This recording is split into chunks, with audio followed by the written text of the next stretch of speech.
Ladies and gentlemen, down on the field, here come the Rams! The New Canaan Athletic Foundation is proud to announce the kickoff of its third major capital campaign, a public-private collaboration between the New Canaan Athletic Foundation and the town of New Canaan. The campaign will raise $5 million focused on renovation of Dunning Stadium, led by an upgrade to state-of-the-art game quality with halftime production lighting and a new high-tech press box. New Canaan has a rich history of private financial support for its athletic facilities, most notably represented by the Dunning and Hawes families. Now is the time to ensure that our athletic facilities infrastructure is competitive with neighboring communities while meeting the expanding needs of our community and its excelling youth. Over 3,000 students from 1,500 families participate in youth sports, with 70% of New Canaan High School students participating in athletics. Year over year, our impressive list of student-athlete college commitments illustrates the vital relationship between academics and sports in New Canaan. Additionally, several of our alumni play in the NFL, the NHL, the MLB, the PLL, and the WPLL. Please contribute to this important campaign by following the link with the QR code. For more information, visit our website and follow us on social media.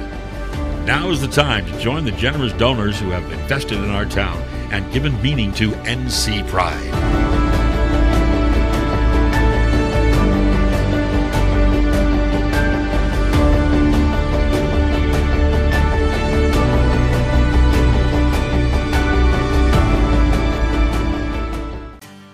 This is David Genovese, founder of Corbin Cares.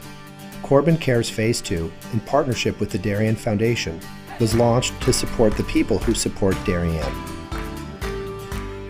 Corbin Cares partnered with the Darien Foundation to thank essential workers, teachers, police officers, firefighters, EMTs, town employees, and postal workers who stepped up during the pandemic.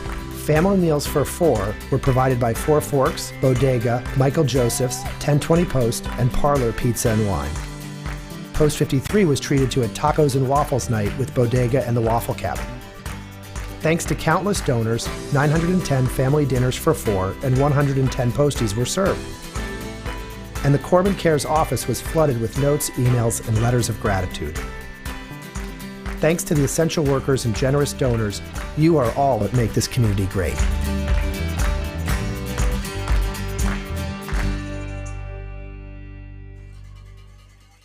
Ladies and gentlemen, welcome back to Dunning Field. It's the CIAC Semifinals with the New Canaan Rams taking on the Darien Blue Wave, a matchup of arch rivals. The Rams are coming out onto the field soon. Darien is out here already, and up in the booth, I am joined alongside by Peter McLean and Brendan Discornia. Peter will be covering the Darien side of things, and Brendan is our resident New Canaan football expert. Peter, how's it looking? We should have a good one today. When teams that play in the Turkey Bowl meet in the state semifinal, the team that won the Turkey Bowl is 1-3. So an early good thing for the Wave, but that's just history. All that matters today is what happens out there. Certainly. And Brendan, what can you tell us about New Canaan? Well, the first time that these two teams met this year, it was a defensive battle for 4 quarters, a 12-7 game. But from what both these teams showed on Tuesday night, New Canaan against Southington, Darien against Hamden, I'd expect to see a lot more points on the board in this one.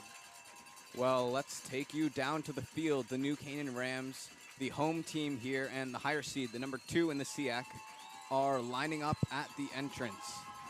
And the fan section is going wild.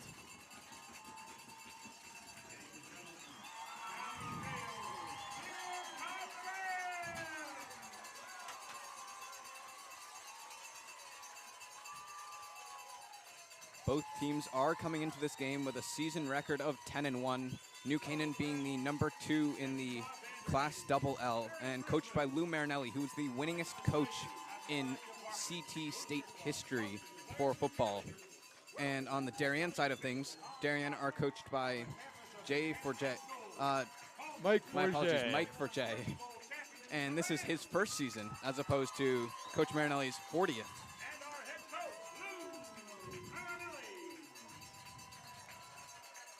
New Canaan has not been 10-1 at any point since 2016, the last time they won state championships. Hopefully that is indicative of things to come, but Darien looking to get in their way. Certainly, and who can we look for out on the field today for Darien? Yeah, the big thing in the Turkey Bowl was that Darien could not get Ty Kaminsky going early. Their entire offense has been set up around Ty all year. He'll be dominant out of the backfield, which sets up the passing game. When New Canaan was able to shut him down early in that one, it really poked a hole in Darien's offense. So if they can get Ty Kaminsky going early, things will be infinitely easier for them throughout the game. And down on the field, the captains will be meeting here for the coin toss.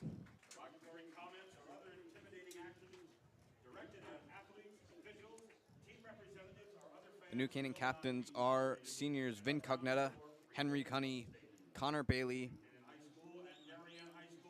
and Ned Brady. And on the Darien side, we have Miles Drake, Carson Drake, David Ivanchik, and Christian Allegrio. Are you ready for some high school football?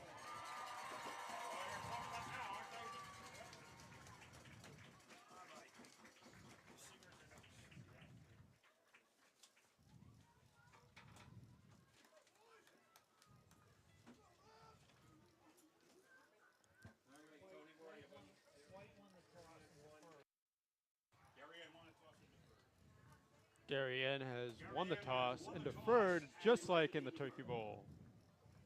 To begin the contest, the Rams will receive and defend the north goal. All right, singers, stand by. And we're going to take you down to the field for the playing of the national anthem, sung by some of the singers from New Canaan High School. To honor America, please rise and join New Canaan students Henry Tate, Clara Bloom, and Peyton Zaleski in the singing of our national anthem. The colors are at the south end of the field.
And Darien deferred, so New Canaan will receive the opening kick.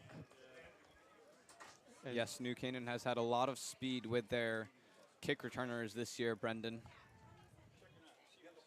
well, New Canaan, they were able to come out victorious in the Turkey Bowl, but they were held silent on offense for much of the game, only getting 5 first downs.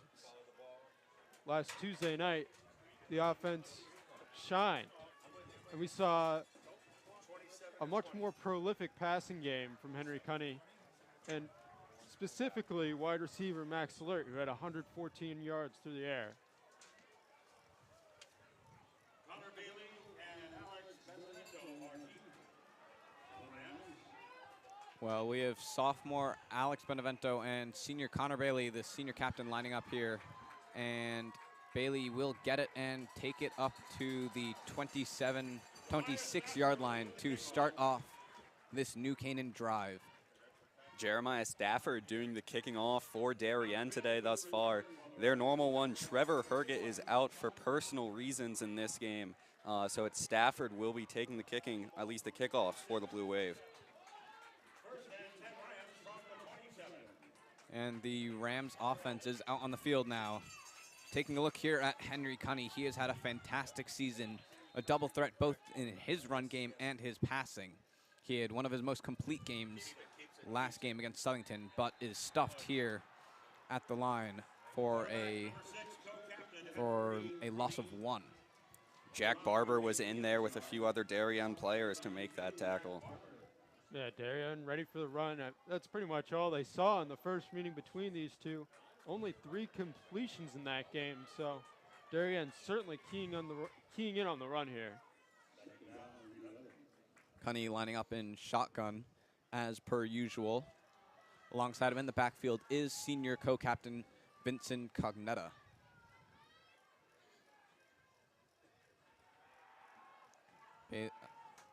Cunny looking left, throwing, and caught by Benevento, the sophomore, for a gain of 6. This is going to bring up a 3rd and 5 situation. Actually going to be spotted at 3rd and 4.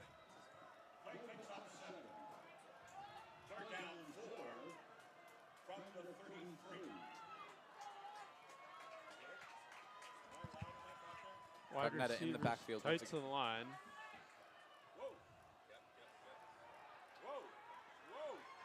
Cunny rolling out to his right with no one open, and he's going to throw that one up, and that is going to be incomplete. Intended receiver being Jack McPhillips, but the Darien defense was all over him, and this is going to force a punt with junior Ty Groff coming out onto the field. New Canaan special teams was on point in the Turkey Bowl. They're able to pin Darien deep in their own territory a few times, one time resulting in a safety. We'll see what adjustments Darien have made to deal with him. This punt, I should say, going high and bouncing around the 37-yard line. Not much of a roll there, and Darien will have very good field position.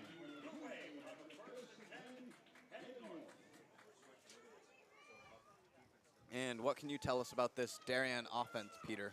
Yeah, as I mentioned, it's really important that they get Ty Kaminsky going here early, something they adjusted to in that Turkey Bowl. They started running the ball more with Jeremiah Stafford, and then, of course, at quarterback, as you see on your screen, Miles Drake has had a dominant year, 31 touchdowns, headlining his statistics. He's a key role for Darien. And this will be a handoff, but it will be stuffed at the line. That one handed off to Jeremiah Stafford, the senior running back. Stafford had a quiet year for much of the year, but he was really the only Darien player that shined offensively in the game against Darien on Thanksgiving. Certainly bringing a new layer to that offense.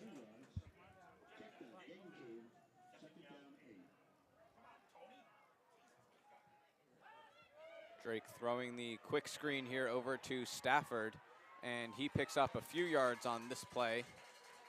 Darien all year has loved their screen passes. It was an adjustment they started making in the second half of the Turkey Bowl, throwing a lot more dump screens when they couldn't get the run game going. Look for them to establish that early here today.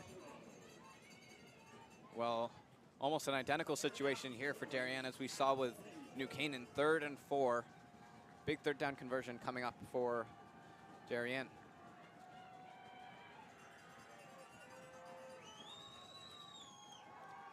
And Drake is going to hold on to this one under a little bit of pressure and scrambling, but finding the open receiver. And he is taken down, but makes the first down, taken down by Christopher Bopp. And that was Ty Kaminsky on the catch. Something that has made Miles Drake so dangerous all year is his ability to boot out of the pocket and still be a weapon throwing the ball. That's not a lot of play. That's not a play a lot of quarterbacks can make as Drake finds Kaminsky on the run there. You're right, Peter. Under pressure there, Miles Drake is a guy who never takes his eyes off his receivers. He always has the pass on his mind. And here is Stafford breaking away, and he is going to take it all the way into the end zone for a 35-yard touchdown. Yeah, even I'm guilty of it. Jeremiah Stafford often gets overshadowed by Ty Kaminsky just with the year Ty has had. Jeremiah is a threat within himself from the backfield. As you see, he takes a house call on that one. New Canaan, they're very good at reading the scouting report. They see Ty Kaminsky, 200 yards, 3 touchdowns against Hamden. They're ready for what he brings to the table, but Stafford going overlooked, as you said, Peter. And here is Isaac McMullen to kick, and the PAT is good. Darien leading early in this game, 7-0 against the New Canaan Rams. Yeah, something to keep your eye on, too. And Darien's Tuesday night game against Hamden, they struggled on the extra point. Some were blocked. They ended up going for 2 once or twice. Some were just missed. It's important that Darien converts that because it has not been a free point all year for them. Well, the weather is much more friendly for kicking today. Tuesday night, cold and windy. Today, a little more mild and less windy. Certainly, it's a fantastic day here for some December football. And here is the kick from Stafford. This one going to be squibbed and received and taken up to the 36-yard line by Connor Bailey. Connor Bailey, great field vision as a returner and as a running back, but he's able to take that all the way up to the 37 despite great coverage by the Blue Wave. This is an important drive for the Rams here, I think. This is a game with the rivalry. There's so much momentum that can swing either way. And after Stafford's run, it's with Darien right now. Let's see if New Canaan can respond on this drive.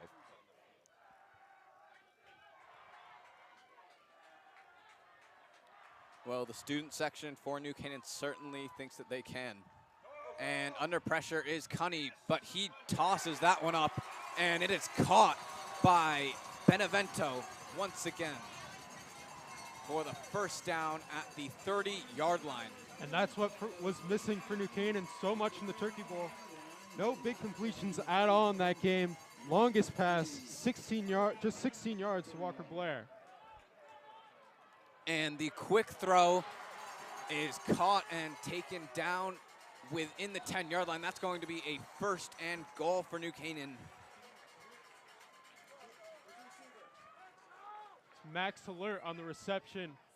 Huge game against Southington, 114 yards and a rushing touchdown. Darien just wasn't ready there, and now New Canaan has an opportunity to score. And the handoff to Cognetta will be stopped. There is a flag on the field. Most likely against the Rams. Harden, offsides on the Wave. And that's going to move the ball even closer. Going back to Salert, he's got 562 yards on the season with 6 touchdowns. He's averaging over 50 yards a game. And with those 2 completions, Cole, Honey has surpassed his total in passing yards from the previous meeting between these 2.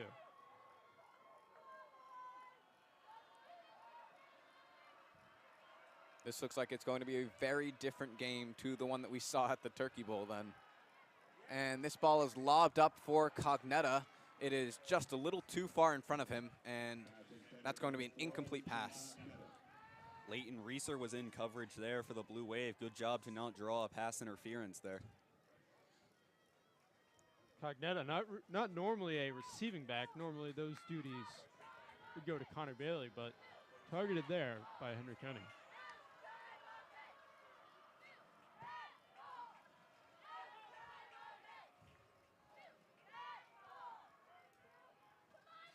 Cunny taking the snap, throwing the screen over to Salert, who's trying to dodge and weave here and inevitably can't pick up any yards, actually going to lose one. Number 17, Max Sherd. Yeah, Medwar and Damo were there in on the tackle. We have a player down for the Wave. That looks like Alec Medwar. Medwar, very strong senior season, 22 tackles and an interception, going to play at Trinity. Medbar is down on the field and being attended to by the athletic training staff here.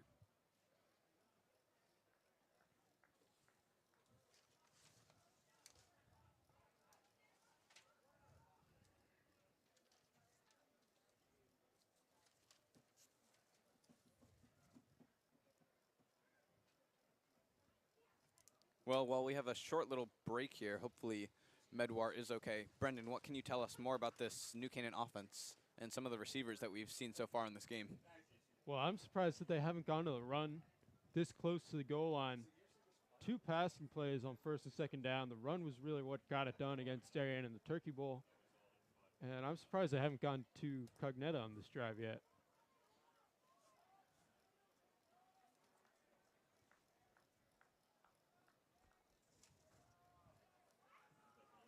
And what does this Darien defense have to do, Peter? I mean, they've done a good job. They got beat by New Canaan just going quickly early on this drive, but since really that encroachment penalty, they've settled in on the last 2 plays as Medwar is getting off the field on his own power, which is good to see. It's good to see him jogging off there. Hopefully nothing too serious. Yeah, but if the Blue Wave could get a stop or hold New Canaan to a field goal here and keep him out of the end zone, that would just be so big for them as they're now faced with 3rd and 5. Cunny and Cognetta in the backfield. And Cognetta under pressure throws it over. Sorry, Cunny under pressure throws it over to Cognetta, and he scores on the 6-yard reception. Touchdown for New Canaan. That's a big touchdown there for the Rams. We said at the start of the drive they needed to respond, and they do there, and pending an extra point, have this game tied up. It's big to not let momentum get out of hand in rivalry games like this. And both these teams have been so poised all year. Both have had to come from behind in some games, and the kick is up and good by Ty Groff.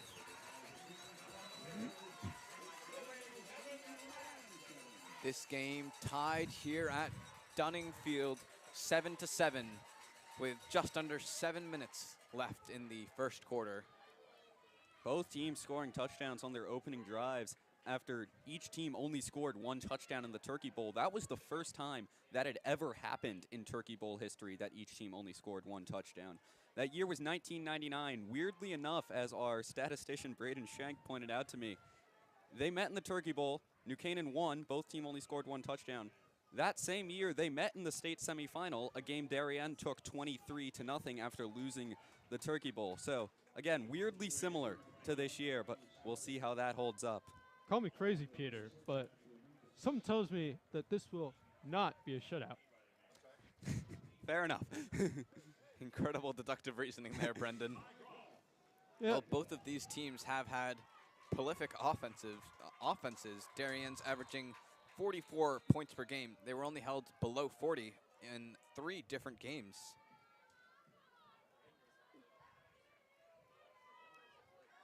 Yeah, the Darien offense has had a tendency to get off to a slow start this season, something they didn't do today, but they're really a team that can put pressure on at the start of the second half and go on some really incredible runs. And the catch is bobbled by number Minikis. 6. It was Matt Minikis on the return. But he takes it up to the 22-yard line. And here comes this new Canaan defense. The strength for them all year has been that front 7. And they just have so many different combinations of D linemen. Here we have Dylan Blair, Ned Brady, and Javi Perez Soto, but they have so many different guys who can get in the game, which is why they can play so well late in the games. this New Canaan defense certainly has been a strength so far this season. And there was the scorer, Jeremiah Stafford, picking up a few yards on 1st and 10 for Darien. Something to watch is Matt Minikis. He's on the near side of your screen in single coverage. He had a very quiet Turkey Bowl. He's a player that has been so big for Darien all year. Darien's got to try to get him going in this one. Well, you just mentioned he's in single coverage. He did not see that once in the Turkey Bowl. Going into that game, he had 14 touchdowns on the year. New Canaan not going to be beat by Matthew Minikis. And Ty Kaminsky is taken down there by the combined weight of a few New Canaan defensemen for a no gain.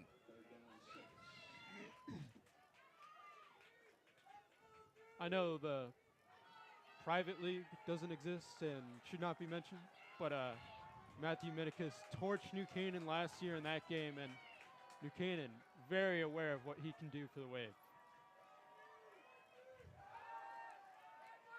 Drake lofting this one up, and it is just out of grasp for Jalen Lesperance. Lesperance, he had that big touchdown against New Canaan in the Turkey Bowl, working against Riley Gardner once again. He had a step, but throw comes up a little bit short. And this is going to bring the special teams out onto the field. No, Miles Darien keeping the offense out there. We mentioned it at the top. Trevor Herget out of this game for personal reasons. So Darien down a punter. Looks like they're going to just go for it here. Drake under pressure, and he's going to throw that one out of bounds over the head of Matthew Minikis. And that is a turnover here for New Canaan. I understand the call by Mike Forget, missing your starting punter and really having no one that has been able to consistently punt the ball as well as Herget has all year. But deep in New Canaan territory on 4th and fairly long, I'm surprised they went for that. And Chad Russo had an excellent game against Darien in the Turkey Bowl, 3 sacks. And people were wondering he's not in this game for an undisclosed injury. He may be available next week. But Ned Brady got in there, delivered the pressure for Miles Drake, and not able to get that throw off. Well, that's exactly why Brady is committed to West Point for football. He's been prolific. He's actually not in the game now on offense, replaced by Nicholas Deligtish.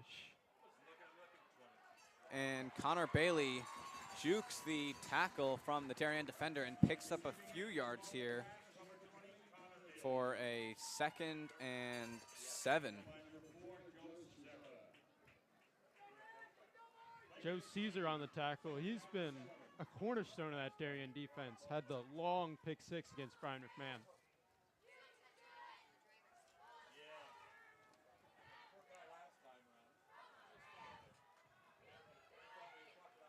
Connie in the pocket, and he's going to take this ball. Quarterback sneak, and picks up 2 yards on the play. The Darien front has been so good all year, as you see there, just not allowing Connie to get anything on that designed QB run. Matthew Ronsky has checked into the game at wide receiver. As tight end, pardon.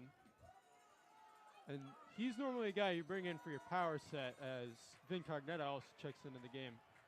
3rd and 5, I would not be surprised if the Rams run it here.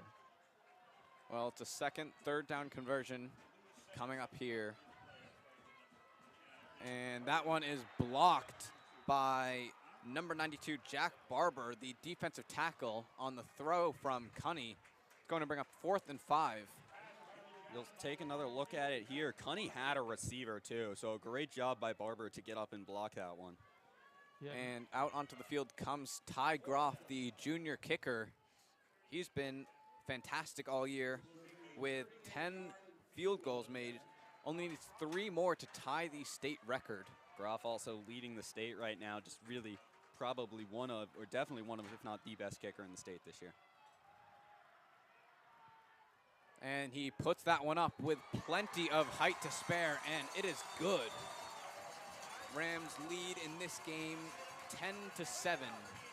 That's just under 4 minutes left in the first quarter. That's a huge luxury that the Rams have that not many teams in the state do. As you mentioned, Peter, Trevor Herget out today. You can't hear me? Trevor Herget out today for the Wave. But having a kicker who can bail you out from 35, 40 yards, that's a huge bonus. Yeah, that one was from 38 for Ty Groff, which is surprisingly short of his season long for anyone not familiar with the New Canaan kicker. Groff now 1 away from tying the FCIAC record. 2 from the state record, as Cole just mentioned. Well, we'll get to see him in action once again. And might as well just call it the Ty Groff Fan Club, I guess. It's just so great to see a specialist as talented as Ty Groff. It's not something you see in high school football. Sometimes it's not even something you see in college football. So just so great to be able to watch someone with a great leg like Groff. He is also the backup quarterback, jack of all trades here for New Canaan. And that kick will be returned to the 25-yard line. And will bring up a 1st and 10 for Darien.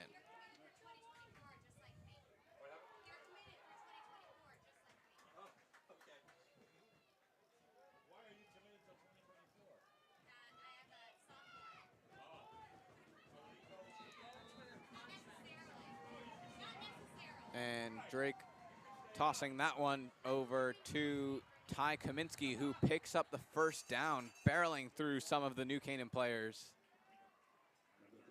And picked up 12 on that. Kaminsky held silent in the Turkey Bowl. He's a huge part of that Wave offense. And if they want to win this game, they got to get him going. And handed off once again to Kaminsky. He is a battering ram here. Only one direction, and that is forward. He picks up 8 on this rush. Anyone who's tuned in to DAF broadcasts throughout the year knows that I love Ty Kaminsky's ability to pick up yards after contact. All year he's turned 2- and 3-yard gains into 4- and 5-yard gains, which, while it might not sound like a lot, can really be the difference between a 4th down or a 1st down. And here is Miles Drake on the rush. Quarterback sneak, and he picks up 7 yards on that one. 1st down for the Wave. He hasn't been much of a running quarterback this year, but he's certainly capable of it. He's a big guy, standing at 6'2". He's able to gain a few extra yards himself after contact. While Drake's rushing stats may not reflect it, he's a quarterback that's constantly booting out of the pocket on pass plays, so while they don't always get yardage, he is quite the mobile quarterback. And he's going to toss that one over to Kaminsky again. Kaminsky not picking up as many yards as he did on that opposite play on the other end of the field, but still picks up 2 yards here for the Wave. Dylan Murray on the stop. Murray and Bailey have been working double coverage against Matthew Minicus so far today.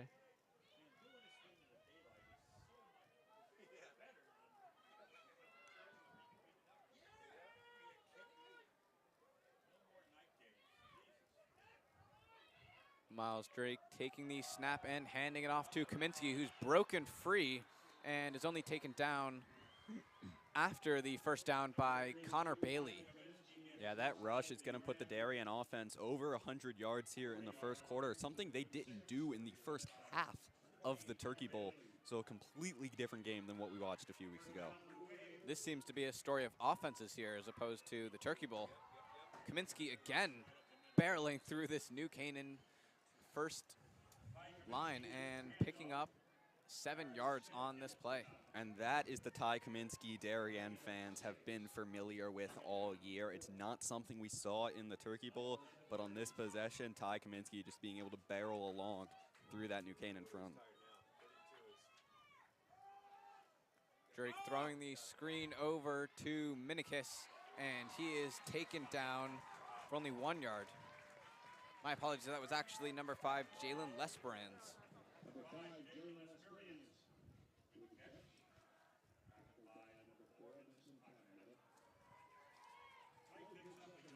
3rd and short here for the Wave. Make no mistake here, this is 4-down territory. Pistol formation, likely going to go with the run. And that's going to draw out the false start.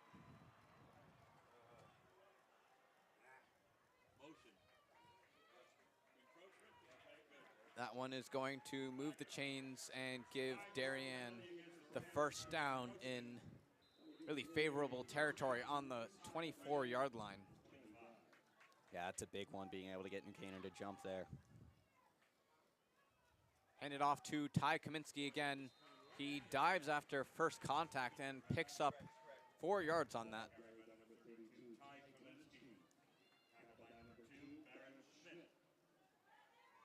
Clock is running down, as you can see on your screen, and not sure if they're going to get more than this one playoff here, but looking at the drive summary, fantastic work by our graphics team.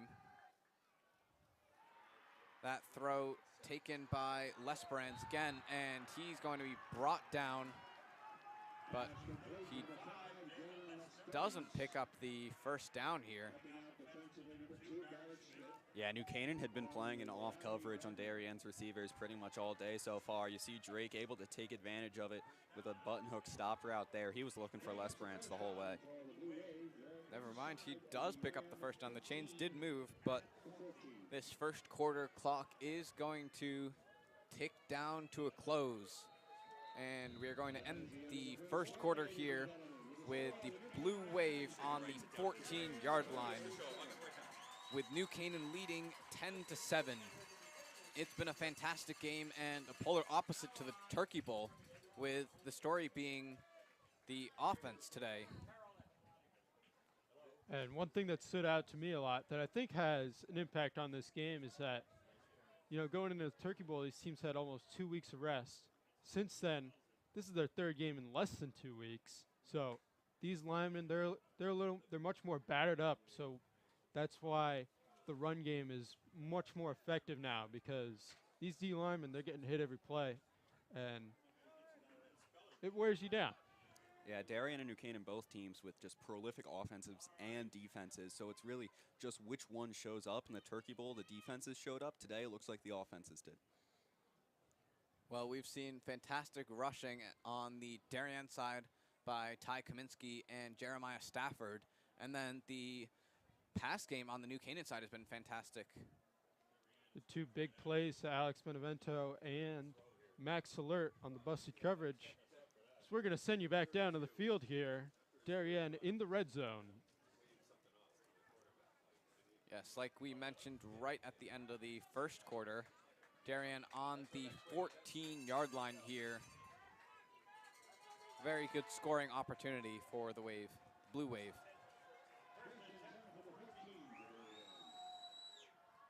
Drake handing it off to Kaminsky again, but he will be stuffed for only a gain of 3.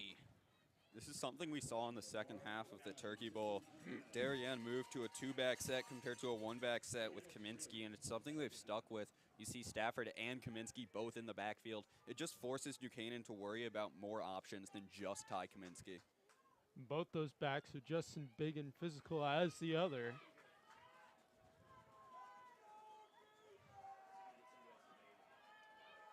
They're here in the pistol set once again. And Drake looking to throw, and throws it over to Stafford, who picks up the first down and is within 4 yards of the goal line. Yeah, New Canaan shaded their safety over to the near side on that play, which left Minikis alone in single coverage on the far side of your screen. You see they boot Stafford out to that far side, and then Drake just has a choice between Minikis and Stafford. Stafford was open, and they find him for the first, or almost the first down, 3rd and 1. My apologies. That wasn't a first down, and they're going to hand it off to Stafford here again, who brings it into the end zone for his 2nd touchdown of the game. Yeah, you could see Drake threw his hands up as soon as he handed it off to Stafford and he got the edge. He knew that was in. Stafford just elite out of the backfield and able to get another one into the end zone for the Blue Wave. Really quick work here by the Blue Wave offense. The run game being the story of this drive, and they have the chance to go up by 4 given this point after is successful. And it is up and good. Yeah, McMullen's miss all year on extra points has just been a height issue. It doesn't always get up. You saw that one. New Canaan almost got to. McMullen was able to get it up and over the line, though, so that's something to watch as this one goes on.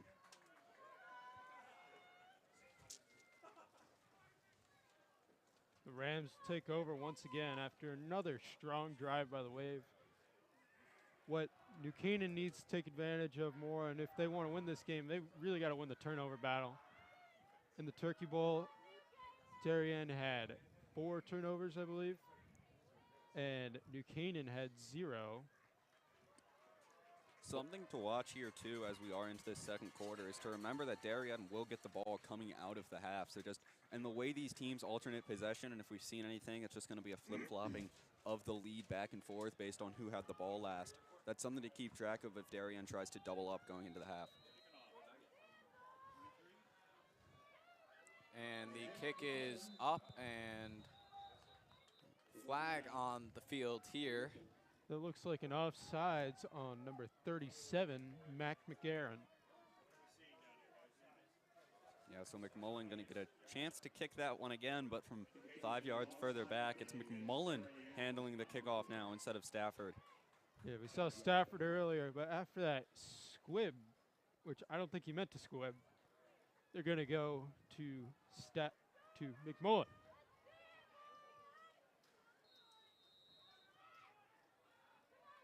And the kick is up and going to bounce for Bailey, who takes it about the 31 and gets just 1 yard after the catch.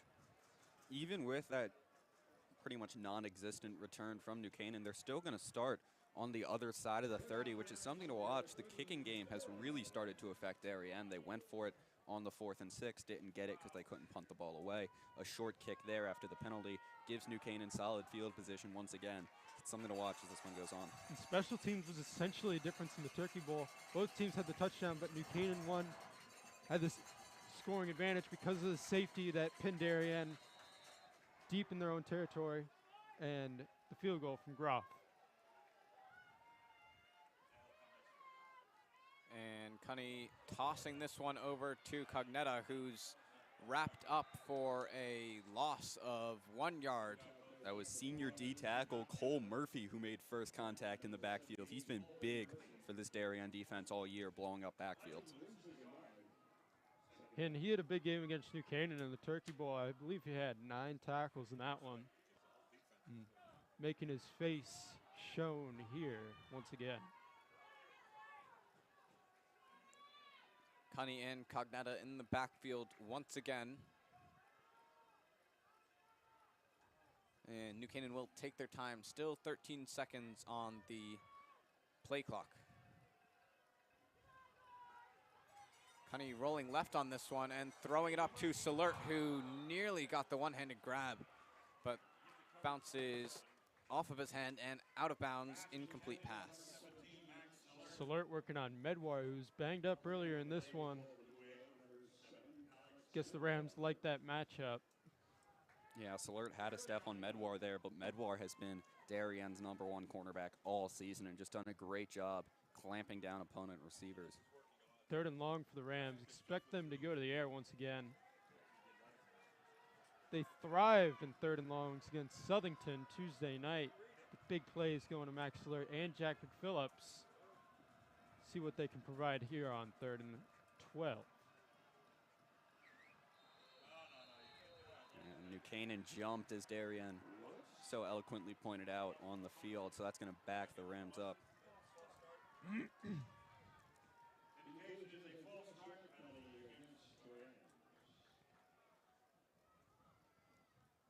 See, just a little movement there that causes New Canaan to make this 3rd and long. Really not a good situation to be in here for New Canaan. 5 wide for the Rams. And Cunny airs this one up, and that is out of the reaches of Max Lert, about 5 yards too far in front of him. Yeah, it looked like Medwar might have caught a break there with pass interference. The New Canaan sideline wanted it along with the fans. No flag down. Well, they're definitely bringing out Ty Groff here to punt on this one. They're bringing Les sprints down, normally a returner.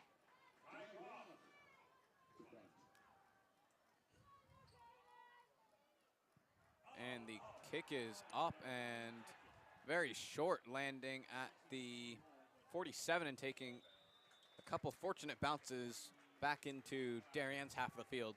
But this ball will be spotted at the 44-yard line. Very good field position for them. It looked like someone on Darien might have gotten a hand in on that kick and just knocked it up a little, but either way, Darien starting with good field position. Brendan mentioned it, third down has been key so far. Darien is 3 for 4, while New Canaan only 1 for 5, and that's really been one of the big differences in this game so far, which is giving Darien their 4-point advantage. And here is Drake tossing it over to Kaminsky, who has an open hole in the D-line and takes it for a gain of 4, my apologies. So great to have such an assured thing in the backfield. Anytime you give the ball to Kaminsky, it's seemingly positive yardage. Yeah, Darien with 14 rushing attempts for 102 yards so far in this one. And Kaminsky taking this one again and picking up another 5 yards. If you can get those 3, 4, 5 yards every play, you're staying ahead of schedule, and that's just huge for Darien. Definitely. Last drive, they picked up their 75 yards for the score and did it in 12 plays for an average of about 6 yards a play. Really good work by Kaminsky and Stafford in the backfield. And Drake here as well on the rush, except he is taken down by Vincent Cognetta, one of the senior co-captains, and that's going to be a loss of 3 for Darien and bring up the 4th down.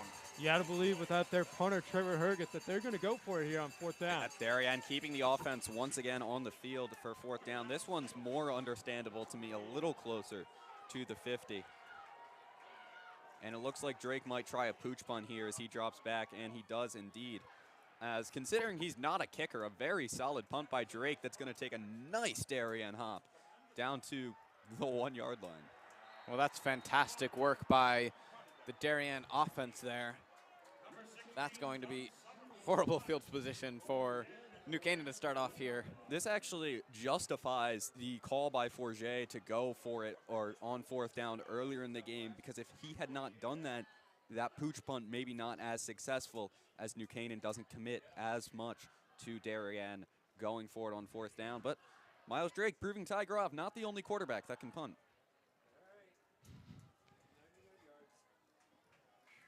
Deep in their own territory.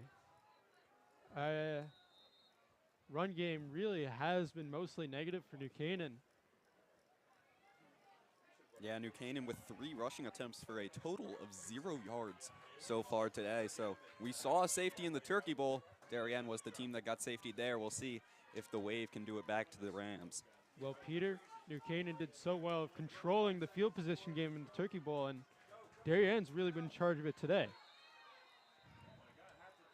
And there's going to be a flag on the field here. It's a delay of game penalty on the Rams, so that'll back you up a whole extra half 4 or 5 inches. There could not have been more than 4 inches to the goal line there. And Cunny is going to take this one, and he is going to pick up nothing, but still keep it out of safety territory. Yeah, more importantly, didn't gain anything, but also didn't lose anything. So exactly. They're going to set up from the 1 once again here. The margin between success and failure here is inches. See the Wave really stacking the box, committing to a run play here. just Medwar and Salert on the near side. And he is going to go to Salert, but that ball thrown very low. As Salert's looking toward the sideline with some confusion, maybe weren't quite sure on what the play was there, as it looked like Salert was not expecting that ball. I agree with you, Peter. It must have been some kind of miscommunication because he was talking to Lou Marinelli there. Lou did not seem very pleased. And now on 3rd and 10, they have to bring out something. They have to pull something out of the bag of tricks to try and get any field position. Just so Ty Groff isn't standing on his own end line here. And Cunny going to try and bring this one up, and he's taken down. Ball is out. That ball will be called out of bounds and not a fumble. I think it actually was ruled a fumble, but New Canaan just got on it, so they lose a yard or two. But either way, a scary play if you're the Rams there. Cunny under lots of pressure. Still able to make it out, but Ty Groff is standing back on the end line to punt this one. He gets more distance on this than the last punt, but it's still going to take it up to the 42-yard line, and the ball will be spotted at the 40. And as I mentioned earlier, in the Turkey Bowl, New Canaan did a great job of controlling field position, keeping Darien in their own territory, but the opposite could not be more true in this game today. And this is a big possession for the Blue Wave here, up by 4, just over 7 minutes here left in the first half. You get the ball coming out of the half. A score here would go a long way for the Blue Wave. And Stafford is going to be stuffed for a loss of 2. Ryan Wernberg in there for the Rams. He's been huge this year on the edge. And that's what's key for New Canaan if they want to stop Darien. They got to get those negative plays and force Darien to go to the air, even despite how good Miles Drake has been all year.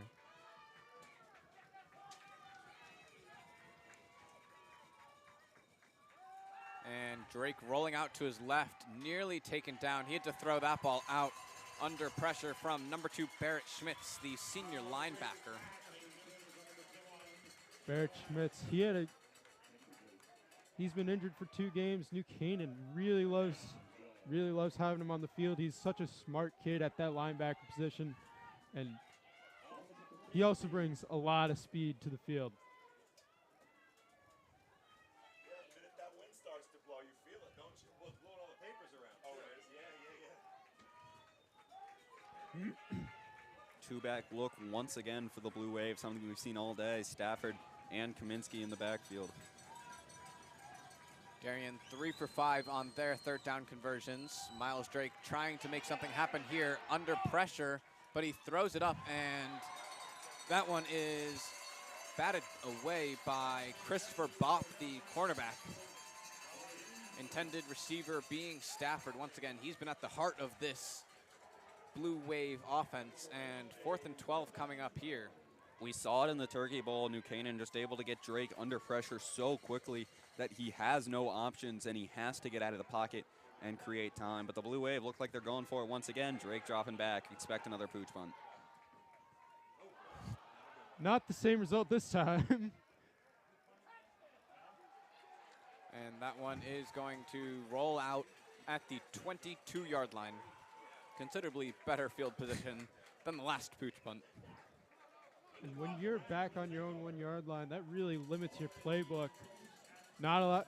You're not going to be able to set up any play action or anything like that. So you really just want to get off the one so you can possibly give your punter a little room. But now New Canaan in a position to have the entire playbook available to them. And let's see what Cunny can do with this playbook. First play, he hands it off to Connor Bailey, and Bailey picks up just a yard on the run.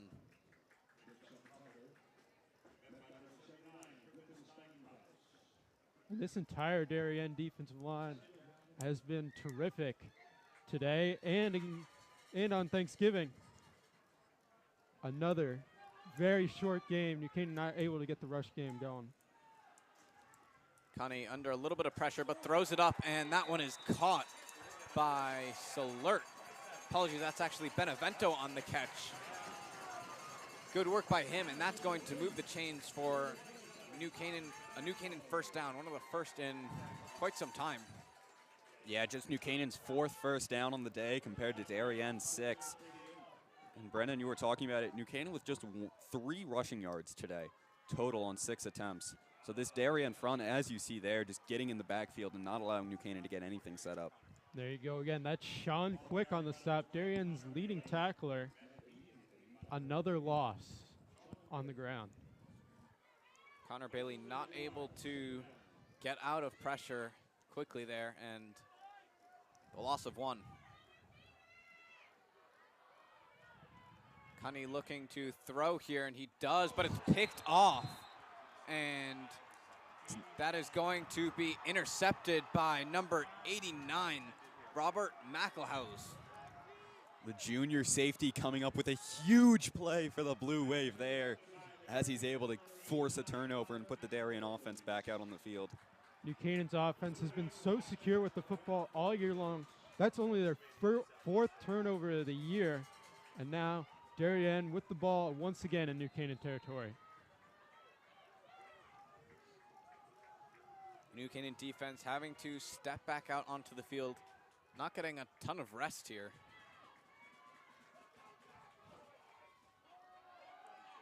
And Kaminsky, the battering ram that he is, has the ball, picks up 2 yards on this play.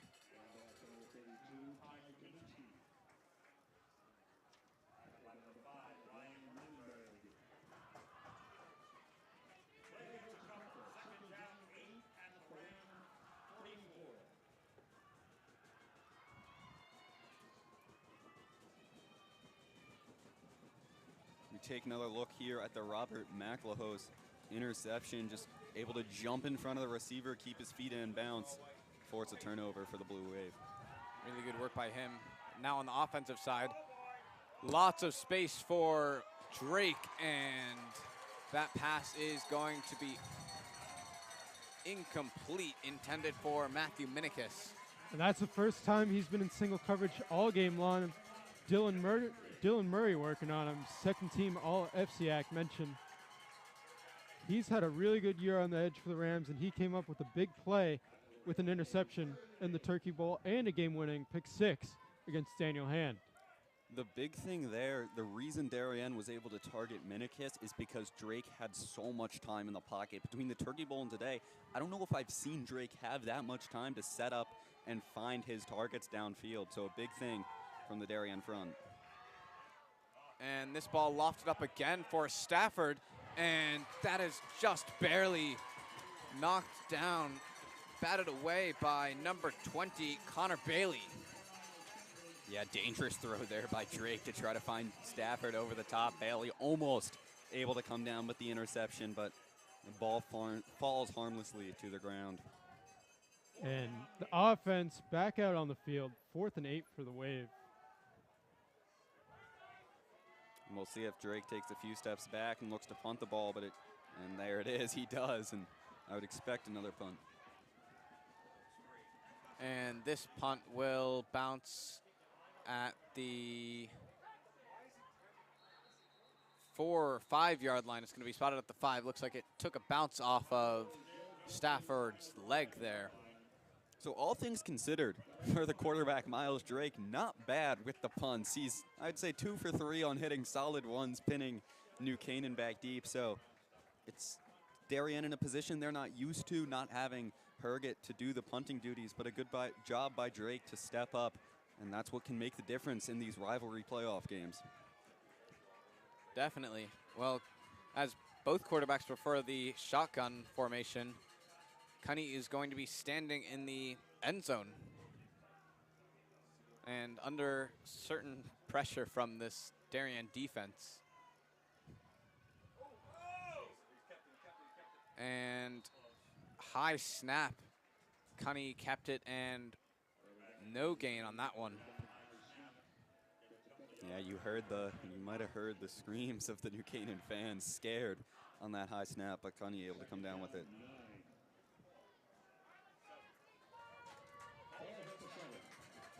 Darien has been all over this New Canaan run game today. Can't say it enough.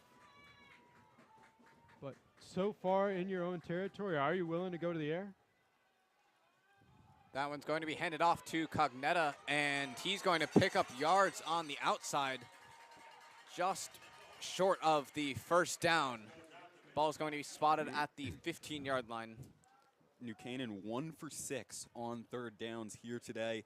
This is a big one, third and short, much more manageable than some of their other attempts. We'll see if the Blue Wave defense can respond or the New Canaan offense can pick up the first. And we have a scoring update for the opposing semifinal. Fairfield Prep, the #1 seed, taking on Shelton. Game is tied at 3-3 in the first quarter. Handoff here to Cognetta again, and he is going to be stopped for no gain. That's going to bring up a 4th and 2 for the Rams. And we saw the fake punt on the first drive of the Turkey Bowl. And I'm sure Darien's ready for it. They're going to call a timeout to think this one over. Yeah, 4th and short. I could see Lou Marinelli keeping the offense out there or trying something, but at the end of the day, you are deep in Darien territory or deep in your own territory, and really the last thing you want to do going into the half with Darien having a 4-point lead is give them the ball with a chance to score inside their own 20. So I understand why Marinelli might want to go for this, but I think the smart play would ultimately be to use the great Ty Groff to boot a ball away. Especially with Darien getting the ball at halftime. I agree with you, Peter. It's certainly the safe play to punt here. Well, Darien did take a timeout here, and New Canaan having some time to think this one over. Will they try and make the 4th and 1 conversion? It looks like Ty Groff is out on the field. Darien does not have a man deep. They're going to send the not even kitchen putting sink a at him. return man back here, just fully expecting some sort of fake. Groff sending this one high, and it is going to bounce out at the 43-yard line. The Blue Wave will take over in plus territory, just under 3 minutes here and 2 timeouts. So we'll see how they manage the clock. If they try to not give New Canaan the ball back before half and put up a score as time expires, of course. Looking to score in and score out of the halftime. And that's why you choose to defer. And if you're in a close game like this, if you can go 2 for 1 like that, really opens it up. And Kaminsky getting the ball here once again, but he is stopped for no gain. Kaminsky ran into Carson Drake, his own lineman, and that seemed to knock him back.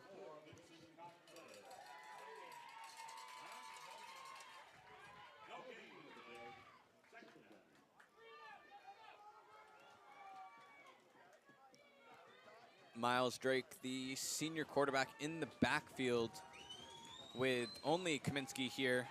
He's going to roll out wide and look for the throw, but it is intercepted by Connor Bailey, and he takes it back up to the 47-yard line.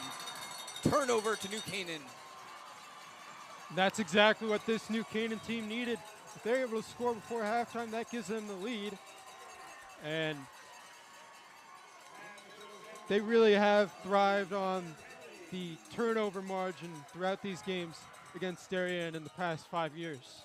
That pass was intended for junior Jake Wilson, the wide receiver, but Bailey was able to get the step on him and read that play.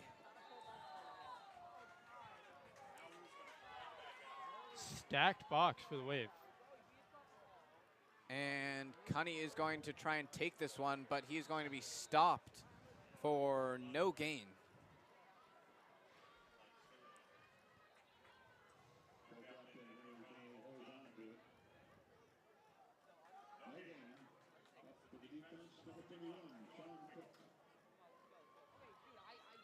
There's that Sean Quick with another tackle. He's the team's leader offensively, and he's the heart of this defense.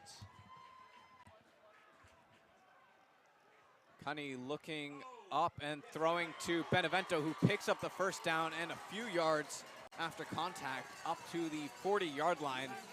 New Canaan back into Darien territory for the first time in a long time. Clock stops. Yeah, it to seems move like the New Canaan offense had been in a drought, not able to get a whole lot going.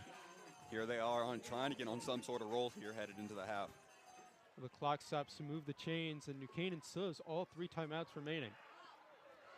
And Salert on the run takes this one up for a gain of 6 after cutting back and finding some space. Minute left. Surprised New Canaan's not using one of their timeouts.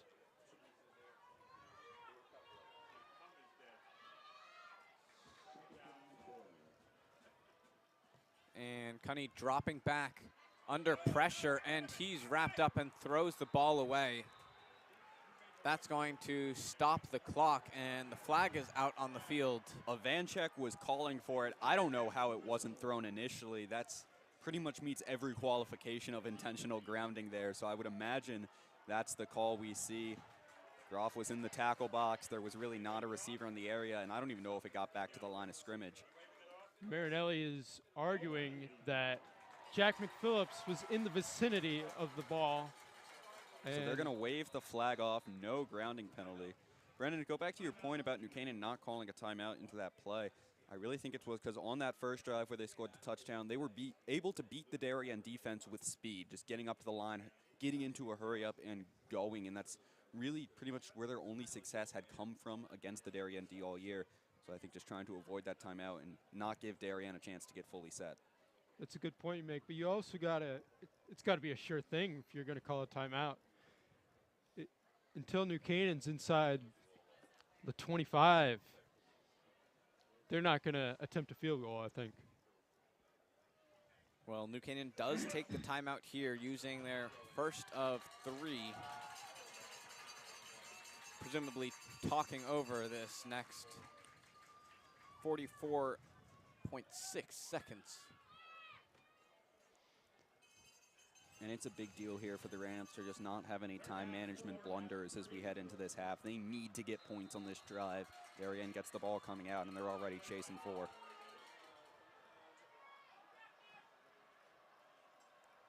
No one in the backfield but Cunny, and he's going to toss this one up for Salert. It's just out of the reach of Salert, and Medwar gets his hand on it and bats it away.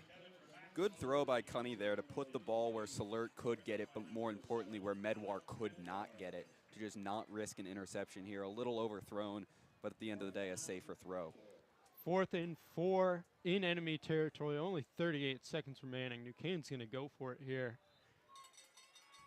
There's very little downside to that call, I feel like, because even if you turn the ball over, Darien, I would be surprised if they tried to take a few shots over the top if they got the ball back and would, in all likelihood, just run the clock down going into the half. So if I were Luna Marinelli, which I am totally unqualified to say, I would send the offense back out there. But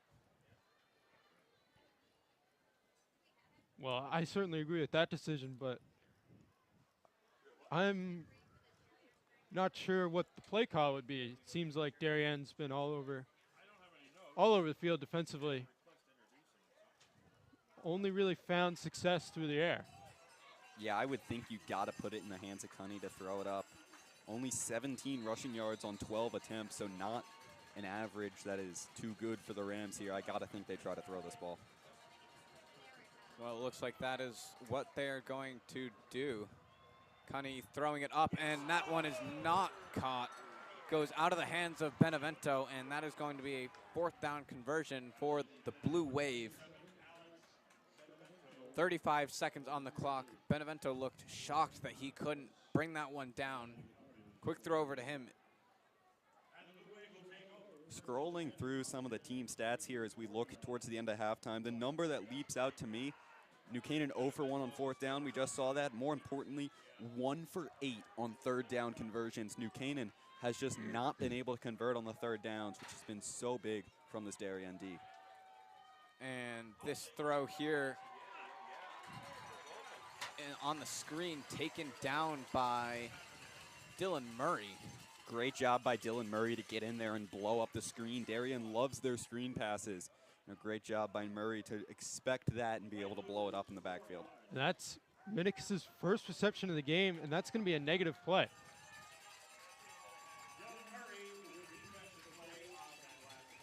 That's going to take us down to halftime. Darien's just going to run it out.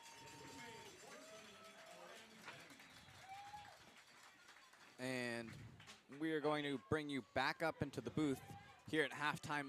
The Rams are trailing to the Blue Wave 10-14. And it's been a story of the offenses today. Yeah, it's not something we saw in the first edition of this, the Turkey Bowl. Darien wasn't able to get into triple digits on yardage in the first half. It's something they did in the first quarter of this game. 135 total yards for the Blue Wave in the first half. Just a completely different game than what we saw in the Turkey Bowl. It's been reflected in what we've seen on the field. It's been reflected in the scoreboard as Darien holds a halftime lead. Certainly. And on the New Canaan side, Brendan, what can you say about them? Well, it's just what they haven't been able to do. What they did so well in the Turkey Bowl is they were able to get to Miles Drake and force these 3rd and 15s, and Ty Comiskey has been terrific all game long, and that's really what's driving this Darien offense. When they're able to get those 3rd and 2s, they're converting almost every time. Well, the story for Darien is the run game, like we've talked about before, and that's come from Jeremiah Stafford, who's had the 2 touchdowns for the Blue Wave, as well as Ty Comiskey. And before we sign off on this first half, I would like to thank the NCTV and DAF crew, everyone who's out here today on a fantastic sunny Sunday to bring you this CIAC semifinals game. Before we head out, let's take a moment to thank our sponsors. This game is sponsored by our NC Rams All Sports Booster Platinum and Gold sponsors. We'd like to thank our Platinum sponsor, Walter Stewart's. Walter Stewart's Market has supported NC Rams athletics in the entire New Canaan community for years. Walter Stewart's is your fresh local market. We'd like to thank our Platinum sponsors, Melissa Rambuya and Kristen Harrow, the premier real estate partnership in Fairfield County for all your real estate needs. We'd also like to thank our Platinum sponsors and NCHS alumni and Cole's uncles, Leo Steve Carl of Carl Chevrolet, who have been proud supporters of local athletic programs for generations. Their dealership has been serving Fairfield County since 1927, and their team is ready to assist you with all of your automotive needs. We'd also like to thank our Platinum sponsor, William Fessler Family Dentistry, the dental office for your entire family's dental needs. At William Fessler Family Dentistry, smile, you're in good hands. We'd also like to thank our gold sponsors. Renaissance Partners is a family-owned and New Canaan-based residential building and remodeling company serving all of Fairfield County. Thank you to our gold sponsor, Performance Optimal Health. With advanced level professionals and a team approach to healthcare, their mission is to empower athletes and their families to live better. They offer their congratulations to all teams competing this season. Again, a big thank you to all our sponsors. NC Rams All Sports Booster Club supports all New Canaan high school athletics. Go Rams. Well, thank you for tuning into this first half of action coming to you live. I think the Darien Foundation is a central organization in town showing that the community cares and the community is willing to give and the community is willing to support the kind of work that we're doing here and in other organizations in town. I'd like to thank the Darien Foundation for their continued support. They've been a wonderful partner, and they've taken this vision that we've had for this property and make it a reality. The Darien Foundation was critical to the success of the Elizabeth W. Tilton Education Center. The new barn will allow us to have bigger groups and educate more school children about the legacy of the Mather homestead. It's important for people to be proud of where they live and to understand that if they want a better society, that they need to fund places like the Darien Foundation and the places like the Mather Homestead because they're so rich in cultural achievements that it makes it a better place to live.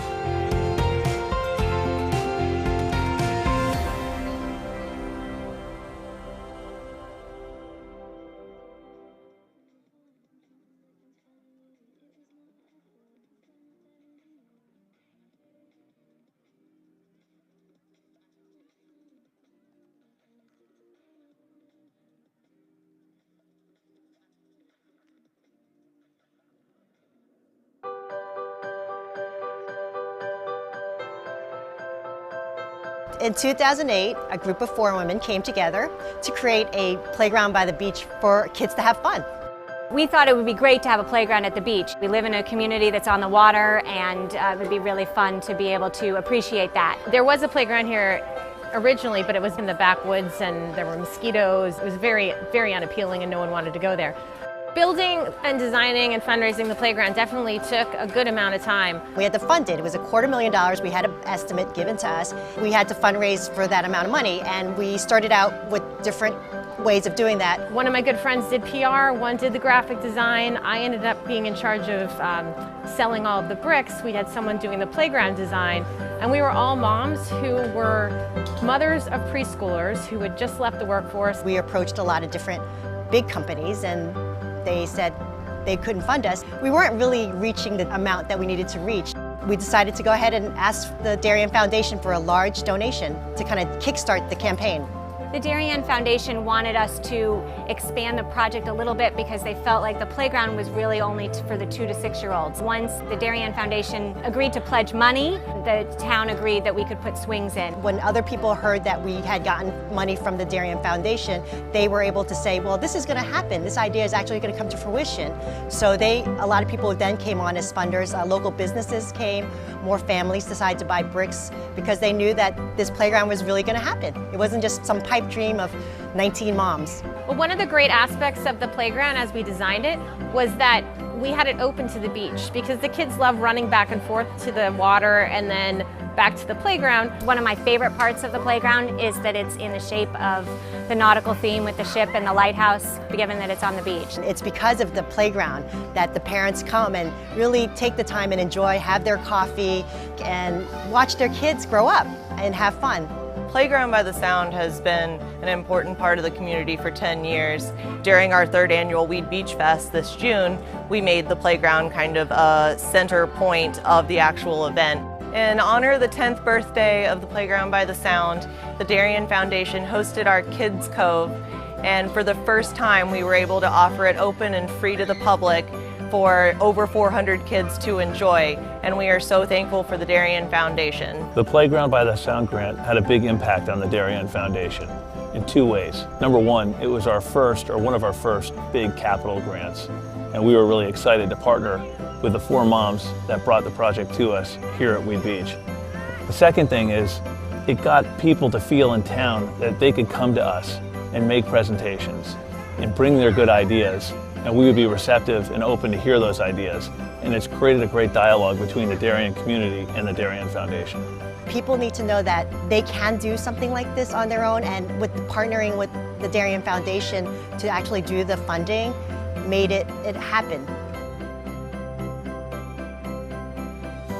Ladies and gentlemen, down on the field, here come the Rams! The New Canaan Athletic Foundation is proud to announce the kickoff of its 3rd major capital campaign, a public-private collaboration between the New Canaan Athletic Foundation and the town of New Canaan. The campaign will raise $5 million focused on renovation of Dunning Stadium, led by an upgrade to state-of-the-art game quality with halftime production lighting and a new high-tech press box.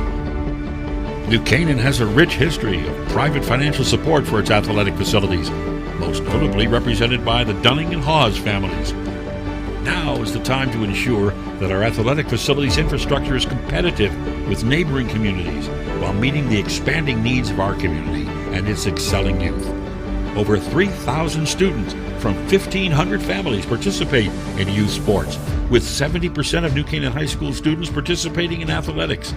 Year over year, our impressive list of student-athlete college commitments illustrates the vital relationship between academics and sports in New Canaan. Additionally, several of our alumni play in the NFL, the NHL, the MLB, the PLL, and the WPLL. Please contribute to this important campaign by following the link with the QR code. For more information, visit our website and follow us on social media. Now is the time to join the generous donors who have invested in our town and given meaning to NC Pride.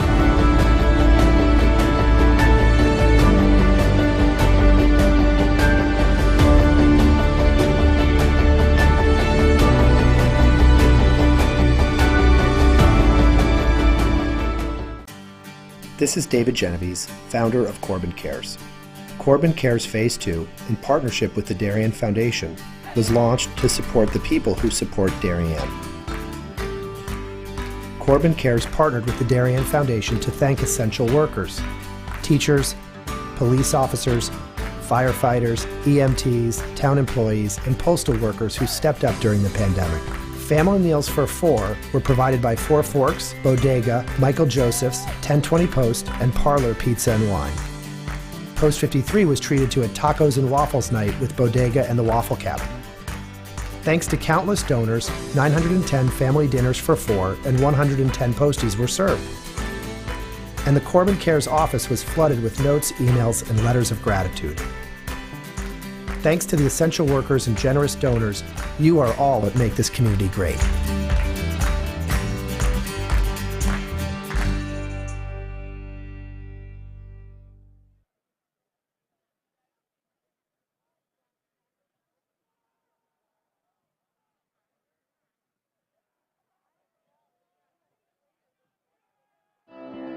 I think the Darien Foundation is a central organization in town showing that the community cares and the community is willing to give and the community is willing to support the kind of work that we're doing here and in other organizations in town.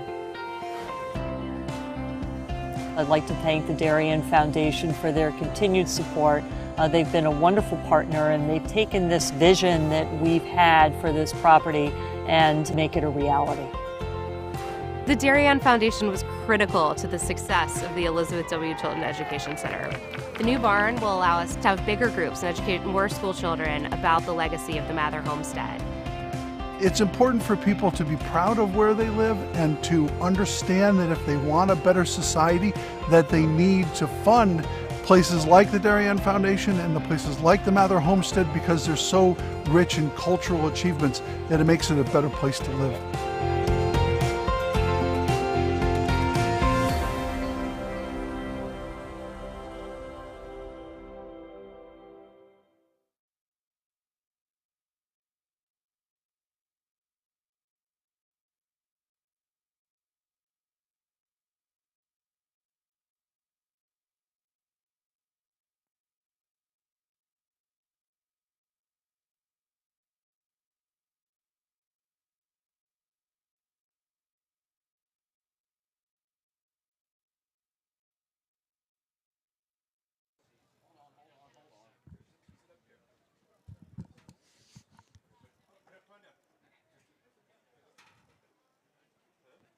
And welcome back to Dunning Field for the second half of action of the 2021 CIAC Semifinals in the Class Double L, with the New Canaan Rams taking on the Darien Blue Wave. It's been a fantastic game so far, a polar opposite to the Turkey Bowl, with the Darien Blue Wave leading 14-10 here at halftime. And what do you expect to see from Darien in the second half, Peter? Yeah, I would expect Darien to keep pounding the rock, keep running the ball, especially with Stafford and Kaminsky. It's something they've had a good amount of success with today, especially when compared to the Turkey Bowl. So I'd expect a lot of running and then try to get maybe Drake out of the pocket and be able to hit someone deep over the top. Now we're going to look at some out-of-town scores. In Fairfield, we have a tie game between Prep and Shelton. Very surprising considering that the first meeting between the two teams was absolutely dominated by Prep, 54-0. We have Ansonia trailing 26-0 to the Cromwell Portland Co-op. Surprising since Ansonia has been such a consistent power in Class S. And the big one that stands out to me is Maloney and Masick. Masick, the 7 seed, but on quite the run into the postseason and towards the end of their season. We'll see if they can keep it going. And out onto the field come the Darien Blue Wave. They've had a fantastic game on, honestly, both offense and defense. And taking a look at our recent dominance since 2013, the head-to-head record is standing at New Canaan leading 6-4 in these matchups. New Canaan's won the last 4 Turkey Bowls, but it looks like Darien could be on track to end this run of 4 wins. Yeah, Darien had some misfortune in the Turkey Bowl over recent years, looking to try and change that here today. Of course, it's not being a Turkey Bowl, but beating New Canaan feels the same nonetheless. The streak between these two teams, no team has ever had a win streak of more than 9. New Canaan currently with 4 wins in a row. Darien looking to put a stop to it here. And in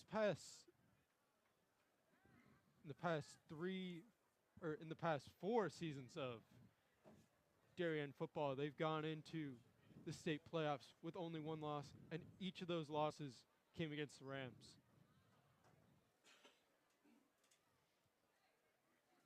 Well, Darien's been out on the field for a minute or 2 now, and no sign of the Rams yet. They are using all 2 minutes and 40 seconds left of their halftime break. They have to figure out something to switch up the momentum here. Really not able to make anything work. And the story of the game, as Peter talked about earlier, is their 3rd down conversions. Only 1 for 8 on 3rd down conversions, something that the Rams offensive coordinator Dan Farino will work to improve alongside head coach Lou Marinelli. And the story of this game has been the run. Darien finally able to establish it. Really non-existent in the Turkey Bowl, but here today it's been it's been very consistent. Almost no negative plays. And for New Canaan, it's been polar opposite, hardly able to reach the line of scrimmage. We're going to learn a lot about how the second half of this game is going to go in the first few possessions of this second half. Darien's going to come out and they'll be receiving the opening kickoff. If they can go down and score a touchdown, that's going to do a lot for their momentum. New Canaan can come out and get a stop, same thing for them. That would do a lot for them. We'll see this first possession especially, but also the first few in the second half will play a huge role as this one goes on.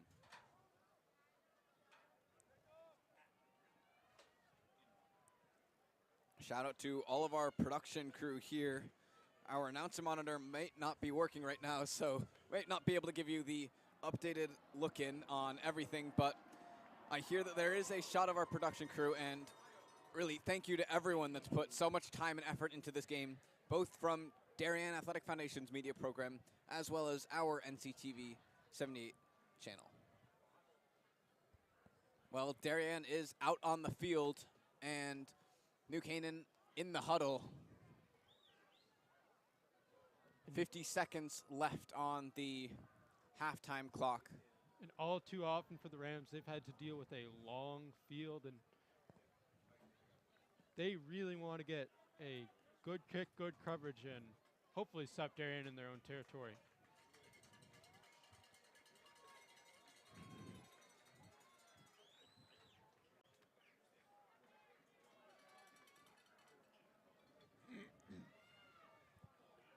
Well, Junior Ty Groff, the Rams starting kicker and punter and backup quarterback, will be kicking off here.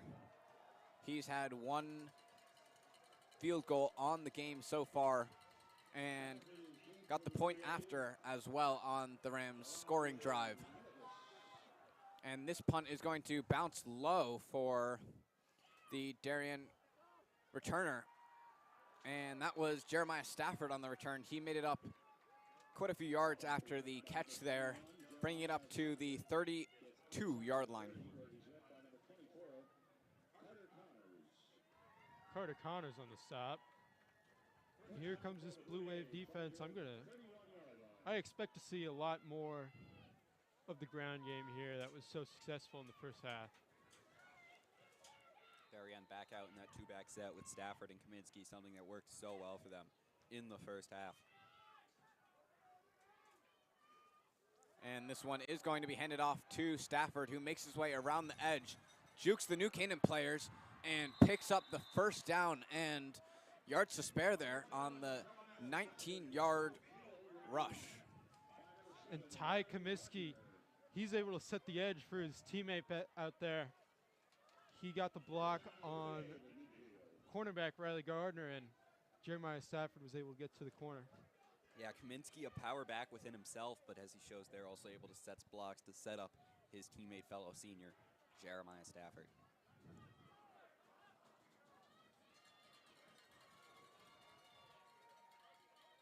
Drake taking the snap and looking left, throwing wide open in the middle was Stafford, but he dropped that one. That was nearly a sure first down for the Blue Wave, and Stafford is kicking himself over that one. You can see it there on the field. Yeah, Stafford usually a good receiving back as well. He's had a few touchdowns on the year, more than just running it out of the backfield, so a surprising drop there from Stafford.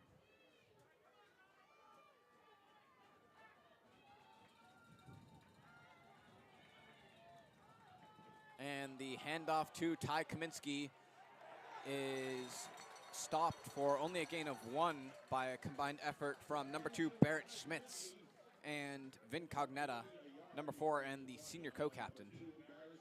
Well, Schmitz got in there first. He's able to get Kaminsky's legs in. Cognetta finishes off the tackle.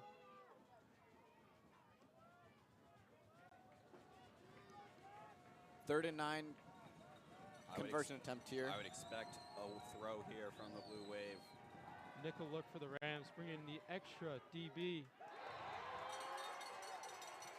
And that's Christopher Bopp on the breakup. Drake had Lesperance coming across the middle, but Bopp able to make the play. Looked like contact might have come a bit early there from Bopp, but he gets away with it. Pass falls incomplete, and it will be 4th and long for the Blue Wave. Normally when you have such a big receiver like Jake Wilson, he's not able to get as many of those interference calls. Will we see the pooch kick here? Yeah, Drake drops back. Would expect that once again. And he's going to muff that one and try and kick it out. Kicks it out of bounds at the 41.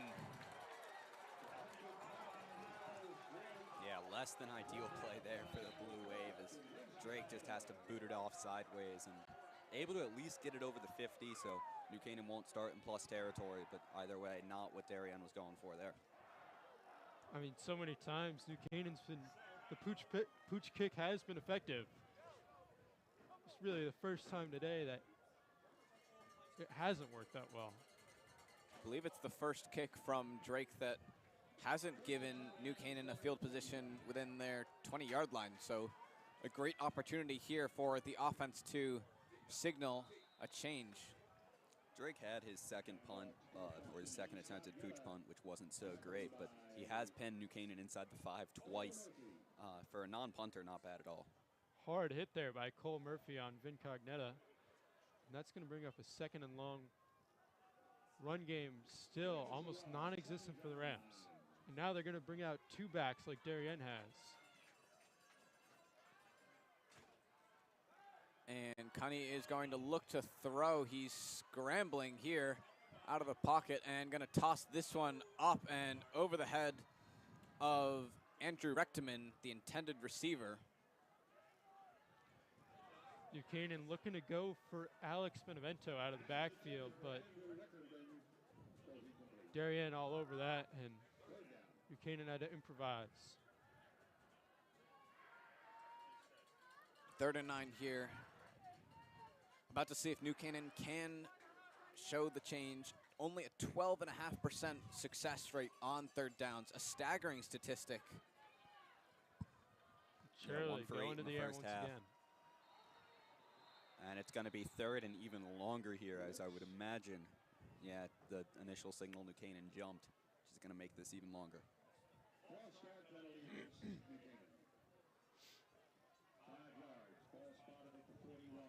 Almost assuredly go into the air here. Well, the run game has not been successful so far for New Canaan, so you can only assume that Cunny will be looking to some of his receivers here. Alex Benevento has been the guy here for New Canaan today. Cunny throwing down and into the ground at the feet of Salert. Not a great throw. And that's going to bring up 4th and 14 and bring Ty Groff back out onto the field. Yeah, so after a quick offensive start by both teams, Darien scoring 2 touchdowns early, New Canaan getting 10 points up there. Both teams have kind of slowed down. Defenses have got into the rhythm, and much more reminiscent to the Turkey Bowl, a game of field position here in the 2nd quarter and into this early minutes of the 3rd.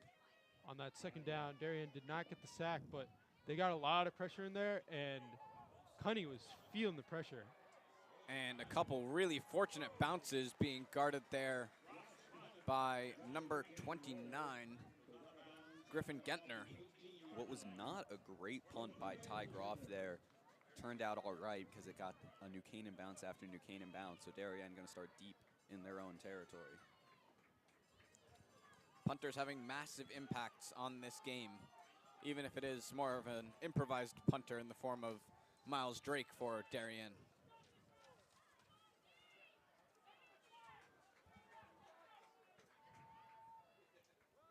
And handed off to Kaminsky again, but he is stopped and only picks up about half a yard there. I'm sure the key in the locker room for New Canaan at halftime was that you can't let Comiskey beat you. You got to make Darien go to the air. Ned Brady on the stop, anchoring both the offensive and defensive line in this game.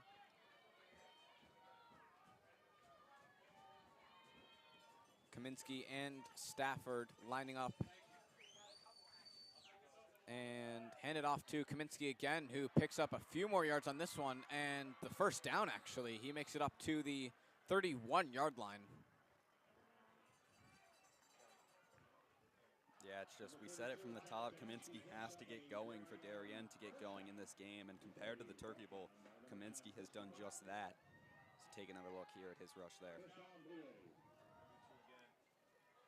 And Kaminsky trying to make his way around the outside and taken down and out for no gain.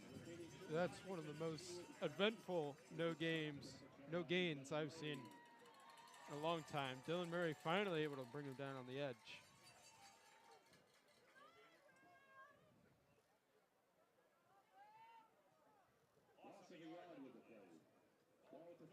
It will be a loss of a yard, actually. The play coming up here with only Kaminsky in the backfield.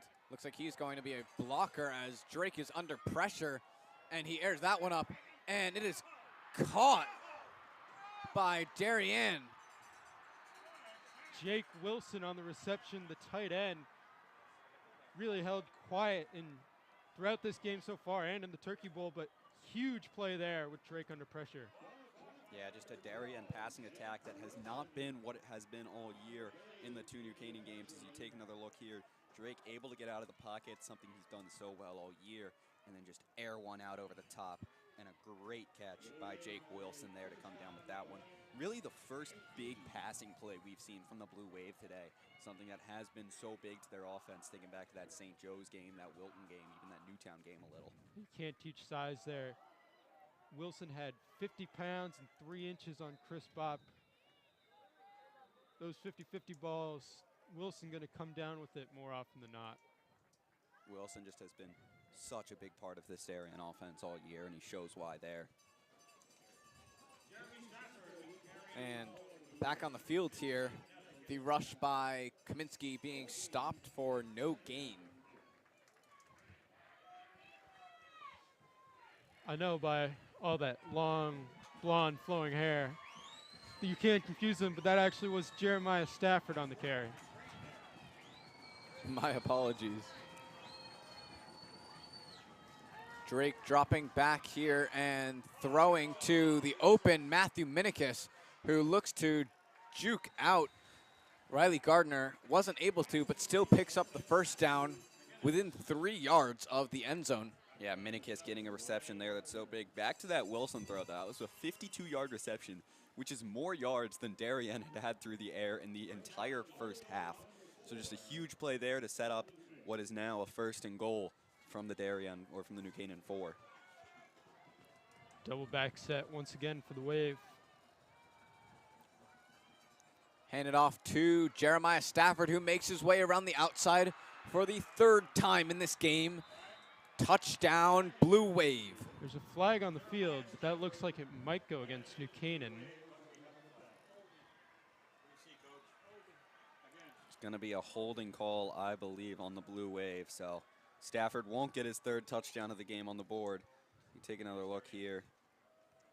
Either way, though, Darien still knocking on the door. Looks like that one called on Jalen Lesperance.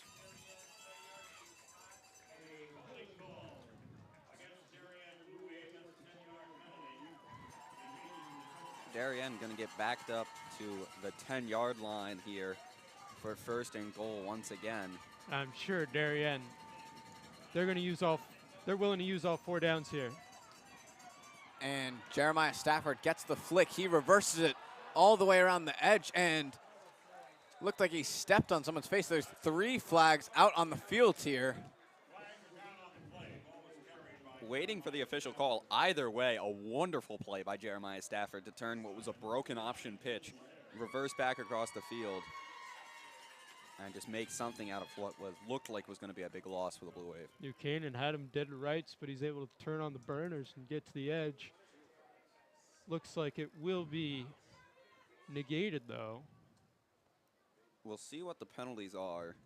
One of the assistant referees on the near side is talking to the head official and indicating some sort of stepping. There's 2 flags on the turf. We'll see what either call is here momentarily. My eyes may have deceived me, but it looked like Stafford tried to hurdle over Gardner, who was on the ground, and may have caught Gardner on the head with his cleat. Not entirely sure, but we can look at the instant replay here. Really good work by Stafford to change directions and momentum. You're also going to have a block in the back by Bo Hancock. Just caught Dylan Blair from behind, sorry. And the ball is going to be moved back quite a few yards there and spotted at the New Canaan 23-yard line.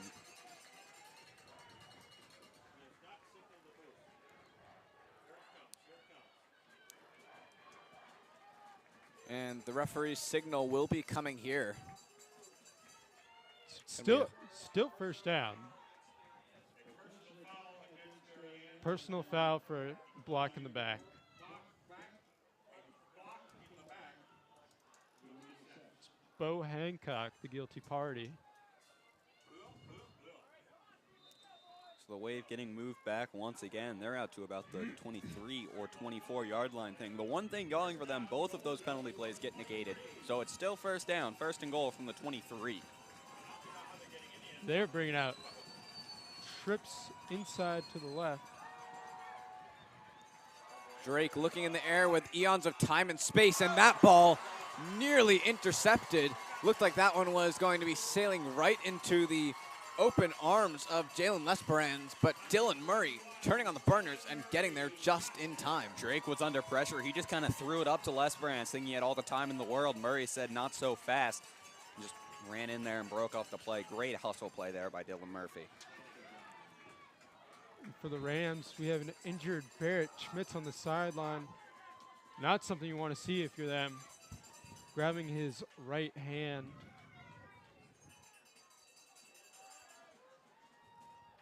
Bo Aaron's checking in for him.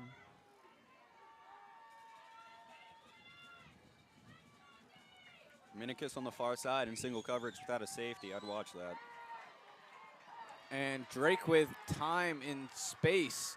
He's going to juke out of the tackle from Gardner and pick up a few yards on this play. Yeah, Minikis was on a corner out there in single coverage. Drake was looking for him the whole way, just not able to get the extra step he needed, so Drake tucks it and goes. Did a really good job of spinning out of that tackle from Cognetta, who's a force to be reckoned with on both offense and defense, but has been largely negated, minus his touchdown catch.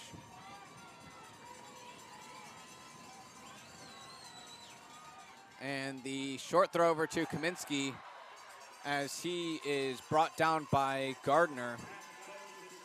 4th and 17. Do they have the confidence in Isaac McMillan to kick this field goal? It looks like they do. So the Blue Wave, the kicking unit seems to be coming on. McMullen is going to come out here and try to attempt what's going to come out to be about a 27-yard field goal attempt. But New Canaan even if Darien's able to convert this, has to be happy with themselves. You had 1st and 4 from the 4 and were able to get a stop. So a big hold there from New Canaan. Good work with a combination of penalties to push the Blue Wave back. And the kick is up and good for Darien as they extend their lead to 7. Darien leading 17-10 here with just under 4 minutes left in the 3rd quarter on Dunning Field. That's been the first score in quite some time, with both of the defenses making work of the opposing offenses. Yeah, Darien only up 7 here. It feels like a lot more, though, just in the way this second half has gone. Points have been hard to come by, really, besides. And early in the first quarter, both defenses settled into what has been a defensive battle. So the tying touchdown from New Canaan might be hard to come by here with just under 16 minutes left here in this one overall. Under 4 left here in this 3rd quarter. If you're Darien, you get that huge reception by Jake Wilson. You certainly want to come out with 7, make it a 2-score game, but. And the kick by McMullen is up to Alex Benevento, who takes it to the 32-yard line.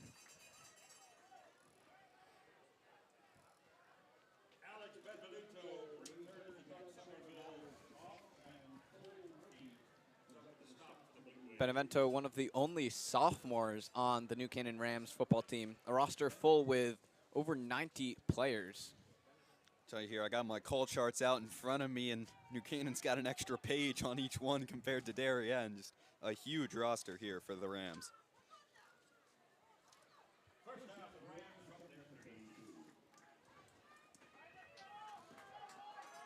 The Rams offense making their way back out onto the field. A name on the Darien defense we have not said a lot today is Dave Abanchek. He's on the near side of the defensive line there, number 9. I'd watch out for him as this one goes on. And, well, there he is. Fantastic call there, Peter. Wrapping up Connor Bailey for a loss of 5 on that one. Yeah, he's a player on this Darien team that if he stays quiet, he doesn't stay quiet for long, as you see him get in the backfield there and able to drop him in the backfield. He had 14 sacks in the regular season. His brother, Mark Ivanchik, the career leader for sacks in the state of Connecticut, with 66.5.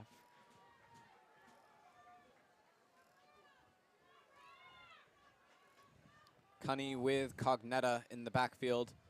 He drops back and lofts it over to Cognetta.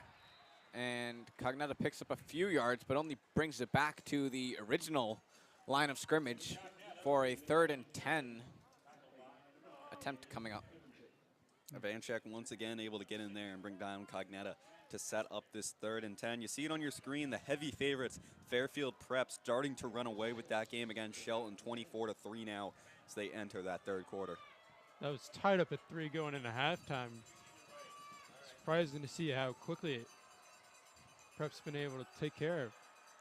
Cunny rolling out to his right and under deep pressure, throws that one up, and it's caught by... That's Hunter Telesco on the reception, wearing number 16 instead of his normal number 33. Really good work by him, and good work by Cunny to make it out of a sticky situation there with one of the D linemen coming right at him. Cole Murphy was draped all over him. He kind of just chucked it down the field and sees his man, and Telesco comes down with it. Handed off here and Ball's on the stripped ground. out and picked up by Darien. That is going to be a fumble recovered by John Cesar, the senior cornerback. Joe Caesar, the senior cornerback, able to get in there and recover the fumble. And that's a huge play for Darien. Brendan's talked about it. You got to win the turnover battle, it seems like, if you want to win these Turkey Bowl games and these rivalry games. And just a huge one there for Darien to force the 2nd turnover of the day. Of course, Robert McElhouse with the interception in the first half. And New Canaan came into this game with 3 turnovers on the year, 2 here today.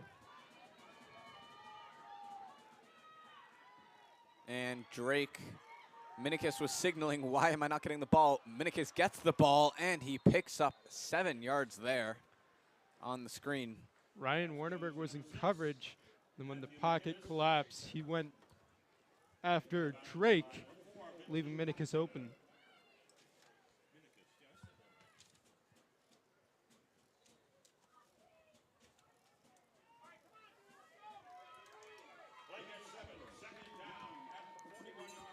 Ty Kaminsky and Miles Drake in the backfield. Lobbed over to Kaminsky, who makes his way around the outside and picks up the first down. This is something Darien has started to do more here. Try to get some pitch plays, try to get some screens, some just ways to get the edge earlier here. You saw the pitch there with Kaminsky.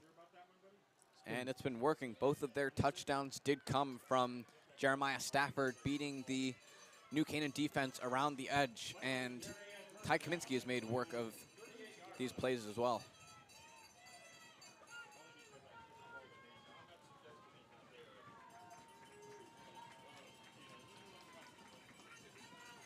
Handed off once again to none other than Ty Kaminsky, who barrels down for the 8-yard rush.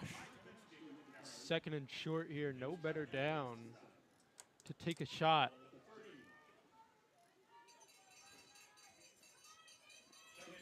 And that's what you really got to limit if you're New Canaan. You can't let Darien get in these situations where they can take a shot. Minikis has been quiet so far, only 3 receptions.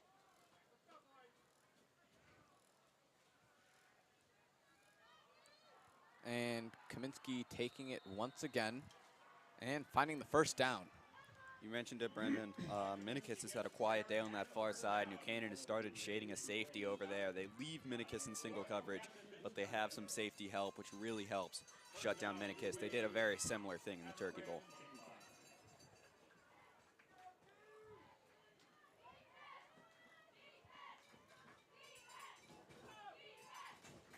Kaminsky with 70 yards on the game, an average of 4.1, but it feels like a lot more. Here he is taking it again, and he barrels through for the first down. And this is the kind of Darien football that anyone who's watched games this year has known to come and love, just barreling the ball forward with Kaminsky. Even if you get in his way and get some contact, as they do at the line of scrimmage, he's still able to pick up another 2 or 3 yards. Kaminsky just been so dominant, as he has another one there. Brought down, though, and looks like that's going to bring an end to the third quarter.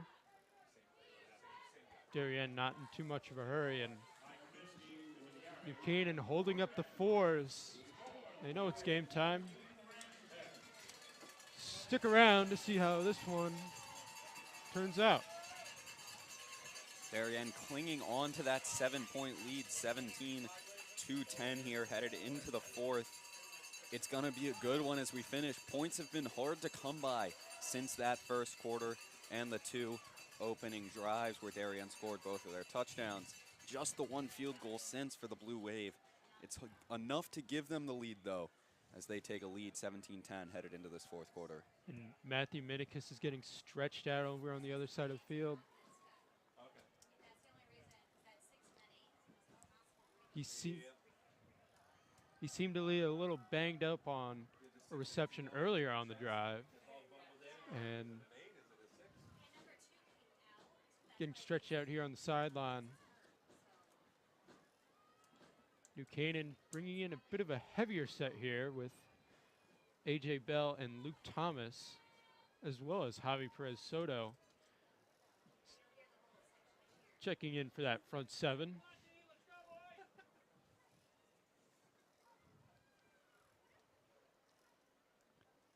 Well, both teams in their respective huddles. 12 minutes left to play in this game. Looks like the winner of this one is going to take on Fairfield Prep. Of course, that result not final yet, but Prep up last time we heard 24-3. So it seems like they'll have that one in hand. This was always expected to be the closer of the two semifinals in Class LL here today, and it has proven to be true. But Darien knocking on the door, trying to take a 2-score advantage here. Look for Drake to throw the ball here. And that one is going to be a offsides on Jake Wilson. See, Darien tried a hard count. Looked like both teams jumped, but it was obvious that Wilson jumped first. And Darien's going to get backed up 5 here and make this a more difficult chance to score. Penalties in the red zone. Each of the last 2 drives affecting the Wave.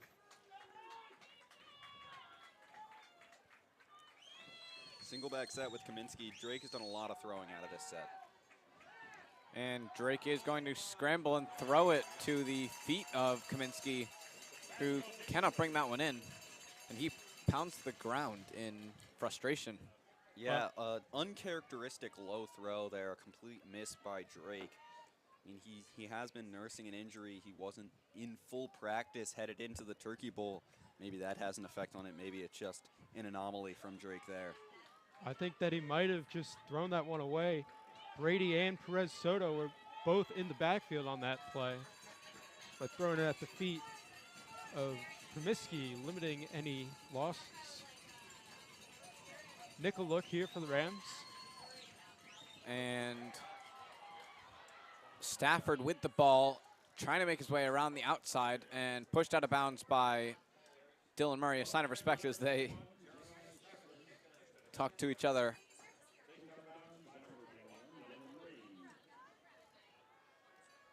It's going to bring up 4th down here, and Isaac McMullen trots back out onto the field. 1 for 1 today on field goals and 2 for 2 on extra points. He hit from a similar distance earlier a few drives ago to give Darien this 17-0 lead. Although he struggled throughout the year, we'll see if he can repeat the result and make it a 10-point game for the Blue Wave. Almost no wind, almost perfect conditions for kicking. And this one is going to be up and no good. Might have jinxed him there, Peter. But this is going to bring the Rams offense back out onto the field around the 20-yard line. McMullen with just not enough power there on that one to get it up and good. So the Rams will take over, just down 7 here.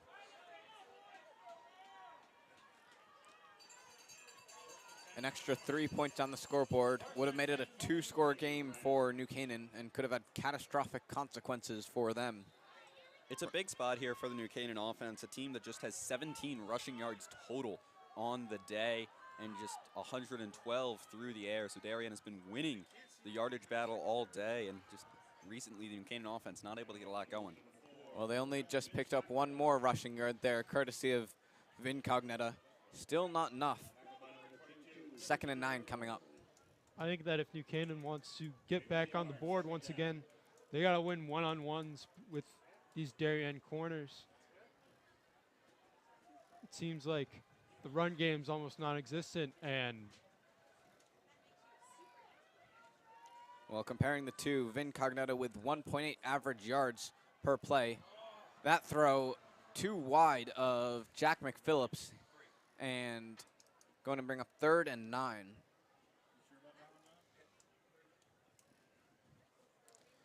You see on the sideline there, 2 assistant coach at UConn under Jim Moore Jr.'s new staff. That's E.J. Burrell and John Marinelli. Marinelli, the former coach of Greenwich High School. Marinelli, also coach of, also matchup. Son of New Canaan head coach Lou Marinelli. And Marinelli spoke to Game Time CT this week, and he said that it's his goal to get the best players in Connecticut to stay home for Connie college. lofting this one up, and it's intercepted by number 4, Joe Caesar, once again. Yeah, that's Joe Caesar's 2nd interception on the day, giving Darien the ball back once again in plus territory. Joe Caesar proving clutch for the Blue Wave today. Connie under a lot of pressure, as you can see there, lofting it up, hoping for something, and Jack McPhillips just being beat out by Caesar, who's had a fantastic and really solid game so far. McPhillips listed at 6'1", Caesar listed at 6 foot, so similar in height there. McPhillips not able to overcome Caesar in underneath coverage on an underneath thrown ball. And I don't blame Coney for trying to make a play there. He held silent most of the second half. And Kaminsky picking up more and more yards, adding up to his tally on the game, and moves the chains once again. And this really is what we have seen from Ty Kaminsky all year in Darien football. With the exception of the Turkey Bowl, it's get hit at the line but plow forward and pick up a significant amount of yardage after contact. And as this game goes on, this defense for New Canaan gets worn down more and more. What New Canaan excelled in so much in the Turkey Bowl is that they won the time of possession battle. Certainly not the case here today. Pitched over to Stafford, who makes his way around the outside, jukes the New Canaan defense. Never mind, he is out of bounds. Looked like a sure touchdown, and really fantastic work there, minus the step out of bounds. Still going to be a first down for the Blue Wave within one down territory. It was a great job of Jake Wilson to set the edge there. Perfect seal, and Stafford had plenty of room to run. Cole, you asked me at the top what was Darien's keys. I said set up Ty Kaminsky, because even that play, a run by Stafford, is set up because the New Canaan defense has to sell out on Ty Kaminsky to stop him, which gives Stafford the edge. Well, there he was again, Ty Kaminsky, almost getting sick of saying his name so much. He's been at the heart of this Darien offense and picks up another few yards there. Two big stats. Darien with 312 offensive yards in this game now. New Canaan, 130. And the other one, Darien rushing the time of possession battle. They're up to 23 minutes with the ball. New Canaan just 14. So a big differential there that is proving to be the difference in this game. Darien knocking on the doorstep once again. And Miles Drake taking his time here, but giving it to Kaminsky, who is in the pile, and the ball is out. He was down first around the 1 yard line, still picking up yards. You could see him there. He's calling for it once again.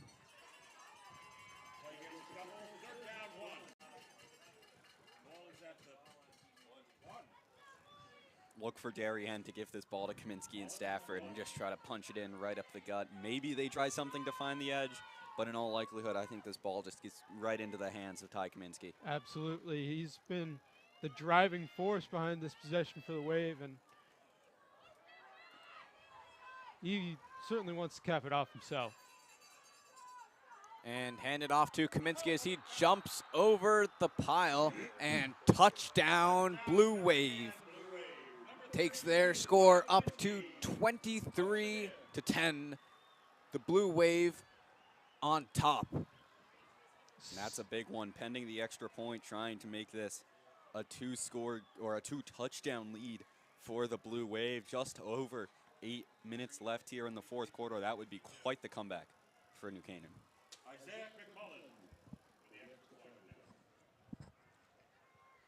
And that's 16 unanswered points for the Wave. New Canaan led 10-7 earlier on, and it's been all Wave since then.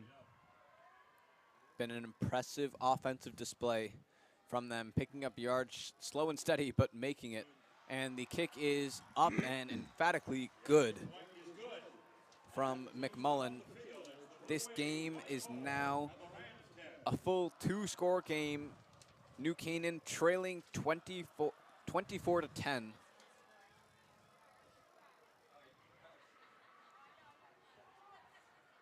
Well, that was a 40-yard drive on 8 plays, an average of 5 yards per play, and that's all come from the rushing game from the Blue Wave. Yeah, when you can set it up and average just over 5 yards a carry, it's a Darien team that becomes near impossible to stop going into the end zone. The other thing, this is a senior class that has never seen the varsity football team beat New Canaan in a state-sanctioned game. They lost last week, and they were hunting for revenge today, coming out to this 24-10 lead with under 8.5 minutes left in the fourth. It looks like they might accomplish that feat. this kick up and into the arms of Connor Bailey as he is wrapped up and brought down at the 30.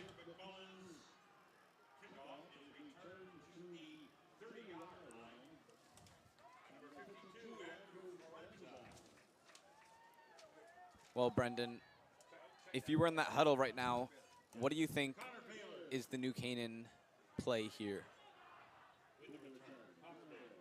They really got to go to the air. There's not that much time left on the clock. Only 8 minutes remaining, but with how Darien's offense has been playing, you really got to get going.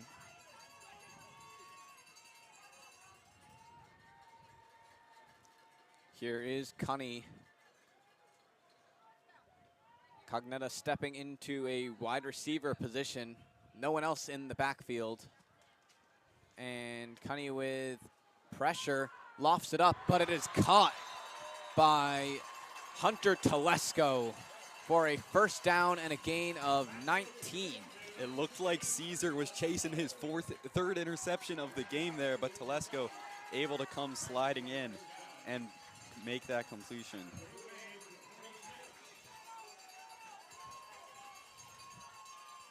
And the snap is up, and Cunny takes it, gets about 2 yards on the quarterback sneak. New Canaan, they might go to the hurry up here on their touchdown drive earlier in the game. That's what they really saw success with, and they're able to replicate that here in this game once again. It could be able to get some points on the board. Well, Cunny looking to make his way around the outside, and he does, picking up the first down. Stays in bounds, clock's still running. They will give him the first down. They will, in fact, move the chains. It looked like the initial spot was short, but they will pick up the first down. And Cunny looking right, staying right, and throwing over the head of Max Alert. And out of bounds. It doesn't need to be said how big of a drive this is for the Rams. If you don't at least get a field goal here, it really feels like this game starts to get out of reach. Approaching the 7-minute mark here in the fourth quarter. Well, tougher and tougher comeback. Peter, I think it's almost touchdown or bust here. 7 minutes on the clock. Darien's been running the ball better than they have in each of the two games so far this year, and they can certainly run a lot of time off the clock when they gain the ball again. Cunny scrambling and throwing it up. It's nearly intercepted again by Caesar. What a game he's having. He does bat it down, of course.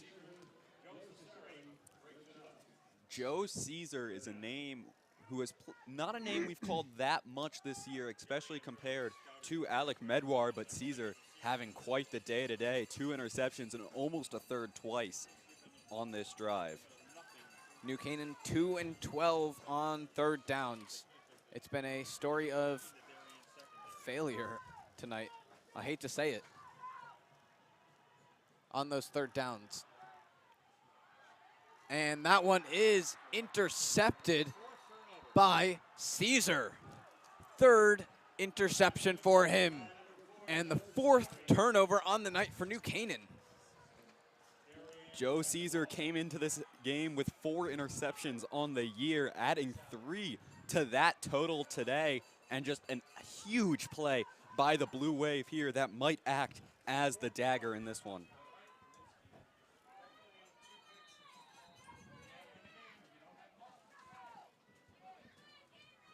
Cunny came into this game with 2 interceptions on the year. He has 3 more today, and 2 of them to Joe Caesar, the other to Robert McElhose.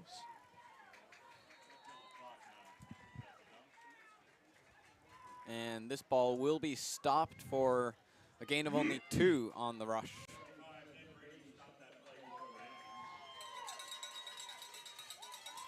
And now if you're New Canaan, you really got to force a 3-and-out here from the Blue Wave and get the ball back quickly.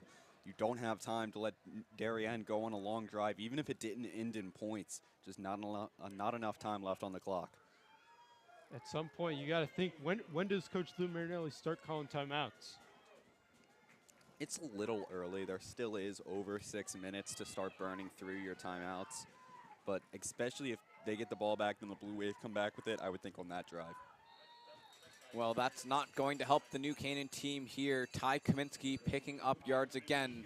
8 yards on this rush, bringing up a 3rd and 2. Sorry, 6 yards on the rush.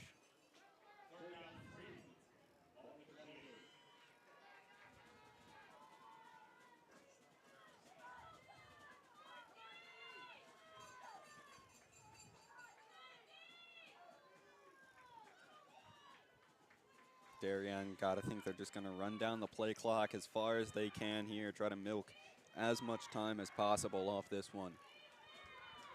It does look like it, and that's fantastic time management. Giving it to Kaminsky again. He is stopped for a loss here, and it will be 4th and 3 coming up. Oh, Aaron's in on the stop for the Rams. And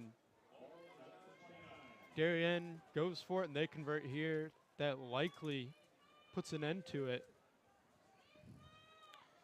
Yeah, Darien's they have the offensive set on the field, but also every time they have done a pooch punt with Miles Drake, they have also had the offensive set on the field. If Drake pooch punts, he takes about 3 steps back out of the shotgun as soon as right before he's about to snap the ball. So I'd look for that as the indication. That is true, but... Well, it looks like they're going to call a timeout here, letting the play clock count down. That is true, but with the way that New Canaan's offense has played in the second half, up 2 scores, if I'm Mike Forget, I'm confident that my defense can hold New Canaan inside the 30-yard line.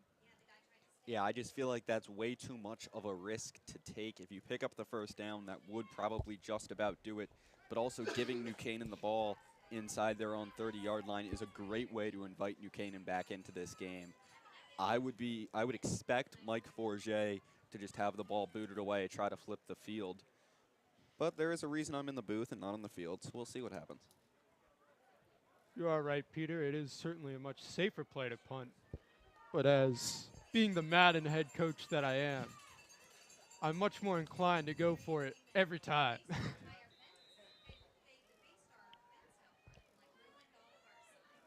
Well, we're about to find out who is right here.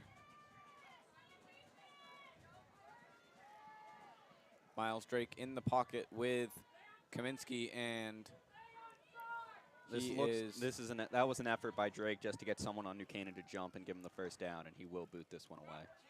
And that one's going to take a bounce over the head of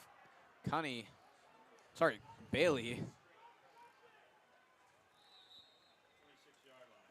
Going to be spotted at the 26-yard line after taking a few fortunate bounces there.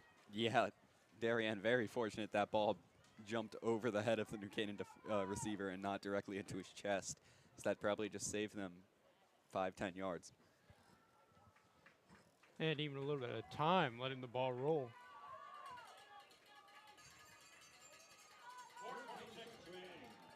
And despite the 3 interceptions, this game still lies on the arm of Henry Cunny. And Cunny under pressure, throwing it up. It's intercepted again by Joe Caesar, number 4 on the game, and he's going to step out of bounds and hold up the number 4. Caesar's 3rd interception on the day, Darien's 4th as a team. McLahose had the first interception for the Blue Wave. And that's just a huge, huge play by Darien. My apologies. His 3rd, like you said. Thank you, Peter. But dominant display. Cunny's arm not providing like it did against Southington.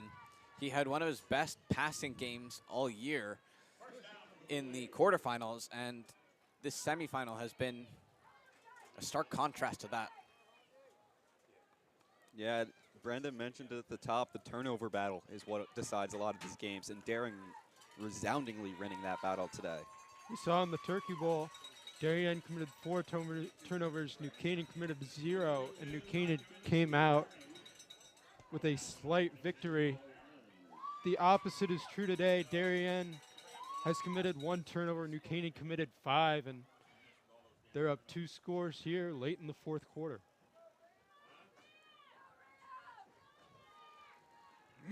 Darien now just going to take their sweet time and try to run this clock out.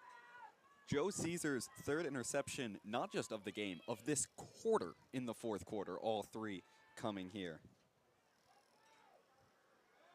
Impressive stuff from him. And on the last drive, it almost looked like he could have had an interception on 2 other plays. Kaminsky making it around the edge here and barreling forwards for a 15-yard rush. It's playoff games that you count on your seniors to come up with big plays. Joe Caesar has done that today. Ty Kaminsky has done that today. Jeremiah Stafford has done that today for the Blue Wave and just put them in a very good position if they can finish the last 3 minutes of this one off to go home with a win. Miles Drake as well has done a good job. Apart from the 1 pass to Kaminsky's feet, he's been pretty flawless on the day. Well, he hasn't been asked a ton of in the air, but really hasn't had a huge role when you can lean on Kaminsky so much. He hands it off to Kaminsky once again as Kaminsky breaks tackle after tackle and is only brought down for the 6-yard gain by Bo Aarons. You can see him here breaking 1, 2, 3 tackles before finally being brought down at the 15-yard line. Yeah, Ty Kaminsky having a huge day here in the second matchup between Darien and New Canaan, as the Darien fans running over to the entrance to the field, getting ready to storm the field if Darien's able to close it out in these final 2.5 minutes. Out of town, Prep is still beating Shelton 24-3 in the 4th quarter, so barring any miracles for Shelton, it'll look like the winner of this game will take on Fairfield Prep. St. Joe's also trailing Windsor by 4 with 1 minute left, and Windsor has the ball, so could see an upset there. St. Joe's led 31-13 earlier in that game, and now in danger of being upset. 2nd and 4 coming up here for the Blue Wave. Drake and Kaminsky in the pocket. Ty Kaminsky running through this Darien, through the New Canaan defensive line. My apologies. And picking up the 1st down. First down for the Blue Wave. Goal to go from the 10. Cole, the last time Darien beat New Canaan, it was 2016. That's a game Darien won 37-34 in overtime. This senior class was in 7th grade when that happened, before they were even in the building. They're looking to turn the streak around and take one from New Canaan here in this semifinal matchup. I was at that game. I remember it clear as day. Darien was up 34-14 early in that game as Drew Pine was freshman quarterback. Came back when he found out it went into overtime. Darien came out on top, but it looks like they're going to do that once again today. Ty Kaminsky picking up yards again. And both teams, as you can see, 2 timeouts left, and not a lot to work with here for New Canaan. I mean, Eastern Tennessee State University scored 2 touchdowns in the final 90 seconds of the FCS championship or semifinal game yesterday. So it has been done before at the college level. Down but not out, but in all likelihood, Darien will walk away with this one. Has been done, but New Canaan not calling timeouts, and Darien in victory formation. The last game of football for many of these young men on the field. Certainly a bittersweet feeling for them. As, of course, New Canaan not wanting it to end in the way it did. Miles Drake will need to take one more knee before Darien is sent on to the finals. Yep, one more kneel down, and that'll do it. And that's going to be the game. Darien will take this one 24-10. And that's just, for the seniors out there, for the entire team, such a rewarding feeling to finally knock off Darien. They're going to make the students wait out the final 13 seconds on the clock before storming this field, but they're rearing to go there on the far side, ready to celebrate this victory for the Blue Wave. And here they come as Darien will move to take on, in all likelihood, Fairfield Prep in the Class LL state final. And for New Canaan, it's disappointment after beating Darien in the Turkey Bowl and cruising past Southington, not without a little bit of difficulty in that first half. They have fallen in the CIAC semifinals. Final score, Darien 24, New Canaan 10. And back up, bringing you back up into the booth with me, Cole Schubert, alongside me, Peter McLean and Brendan Tiscornia. What a game we've seen here. Yeah, Darien finally able to get the offense rolling as it did all year against New Canaan. They're able to just get going with the offense, set up Ty Kaminsky, set up Jeremiah Stafford, get some stuff going in the passing game, and especially in this second half, an offensive clinic by the Blue Wave. And the trend continues.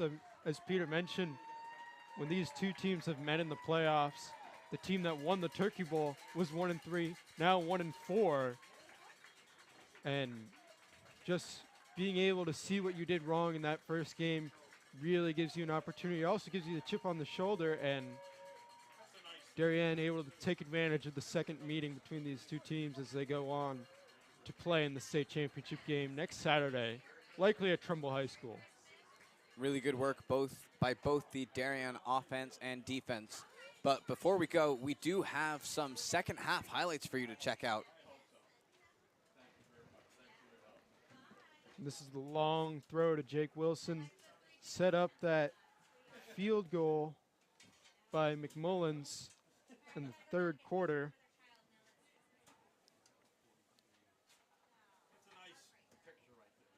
The first, my apologies, the catch by Hunter Telesco there with Cunny under pressure. And then the fumble, which was recovered by Caesar for his 4 turnovers in this game. Yeah, that's really a big stat there as you see the Kaminsky one. New Canaan with 5 turnovers, Darien with just 1, which played a huge role, especially down the stretch on this one. And that one, another interception there by Caesar. And who else but Joe Caesar on this interception. Really dominant work by the Darien defense.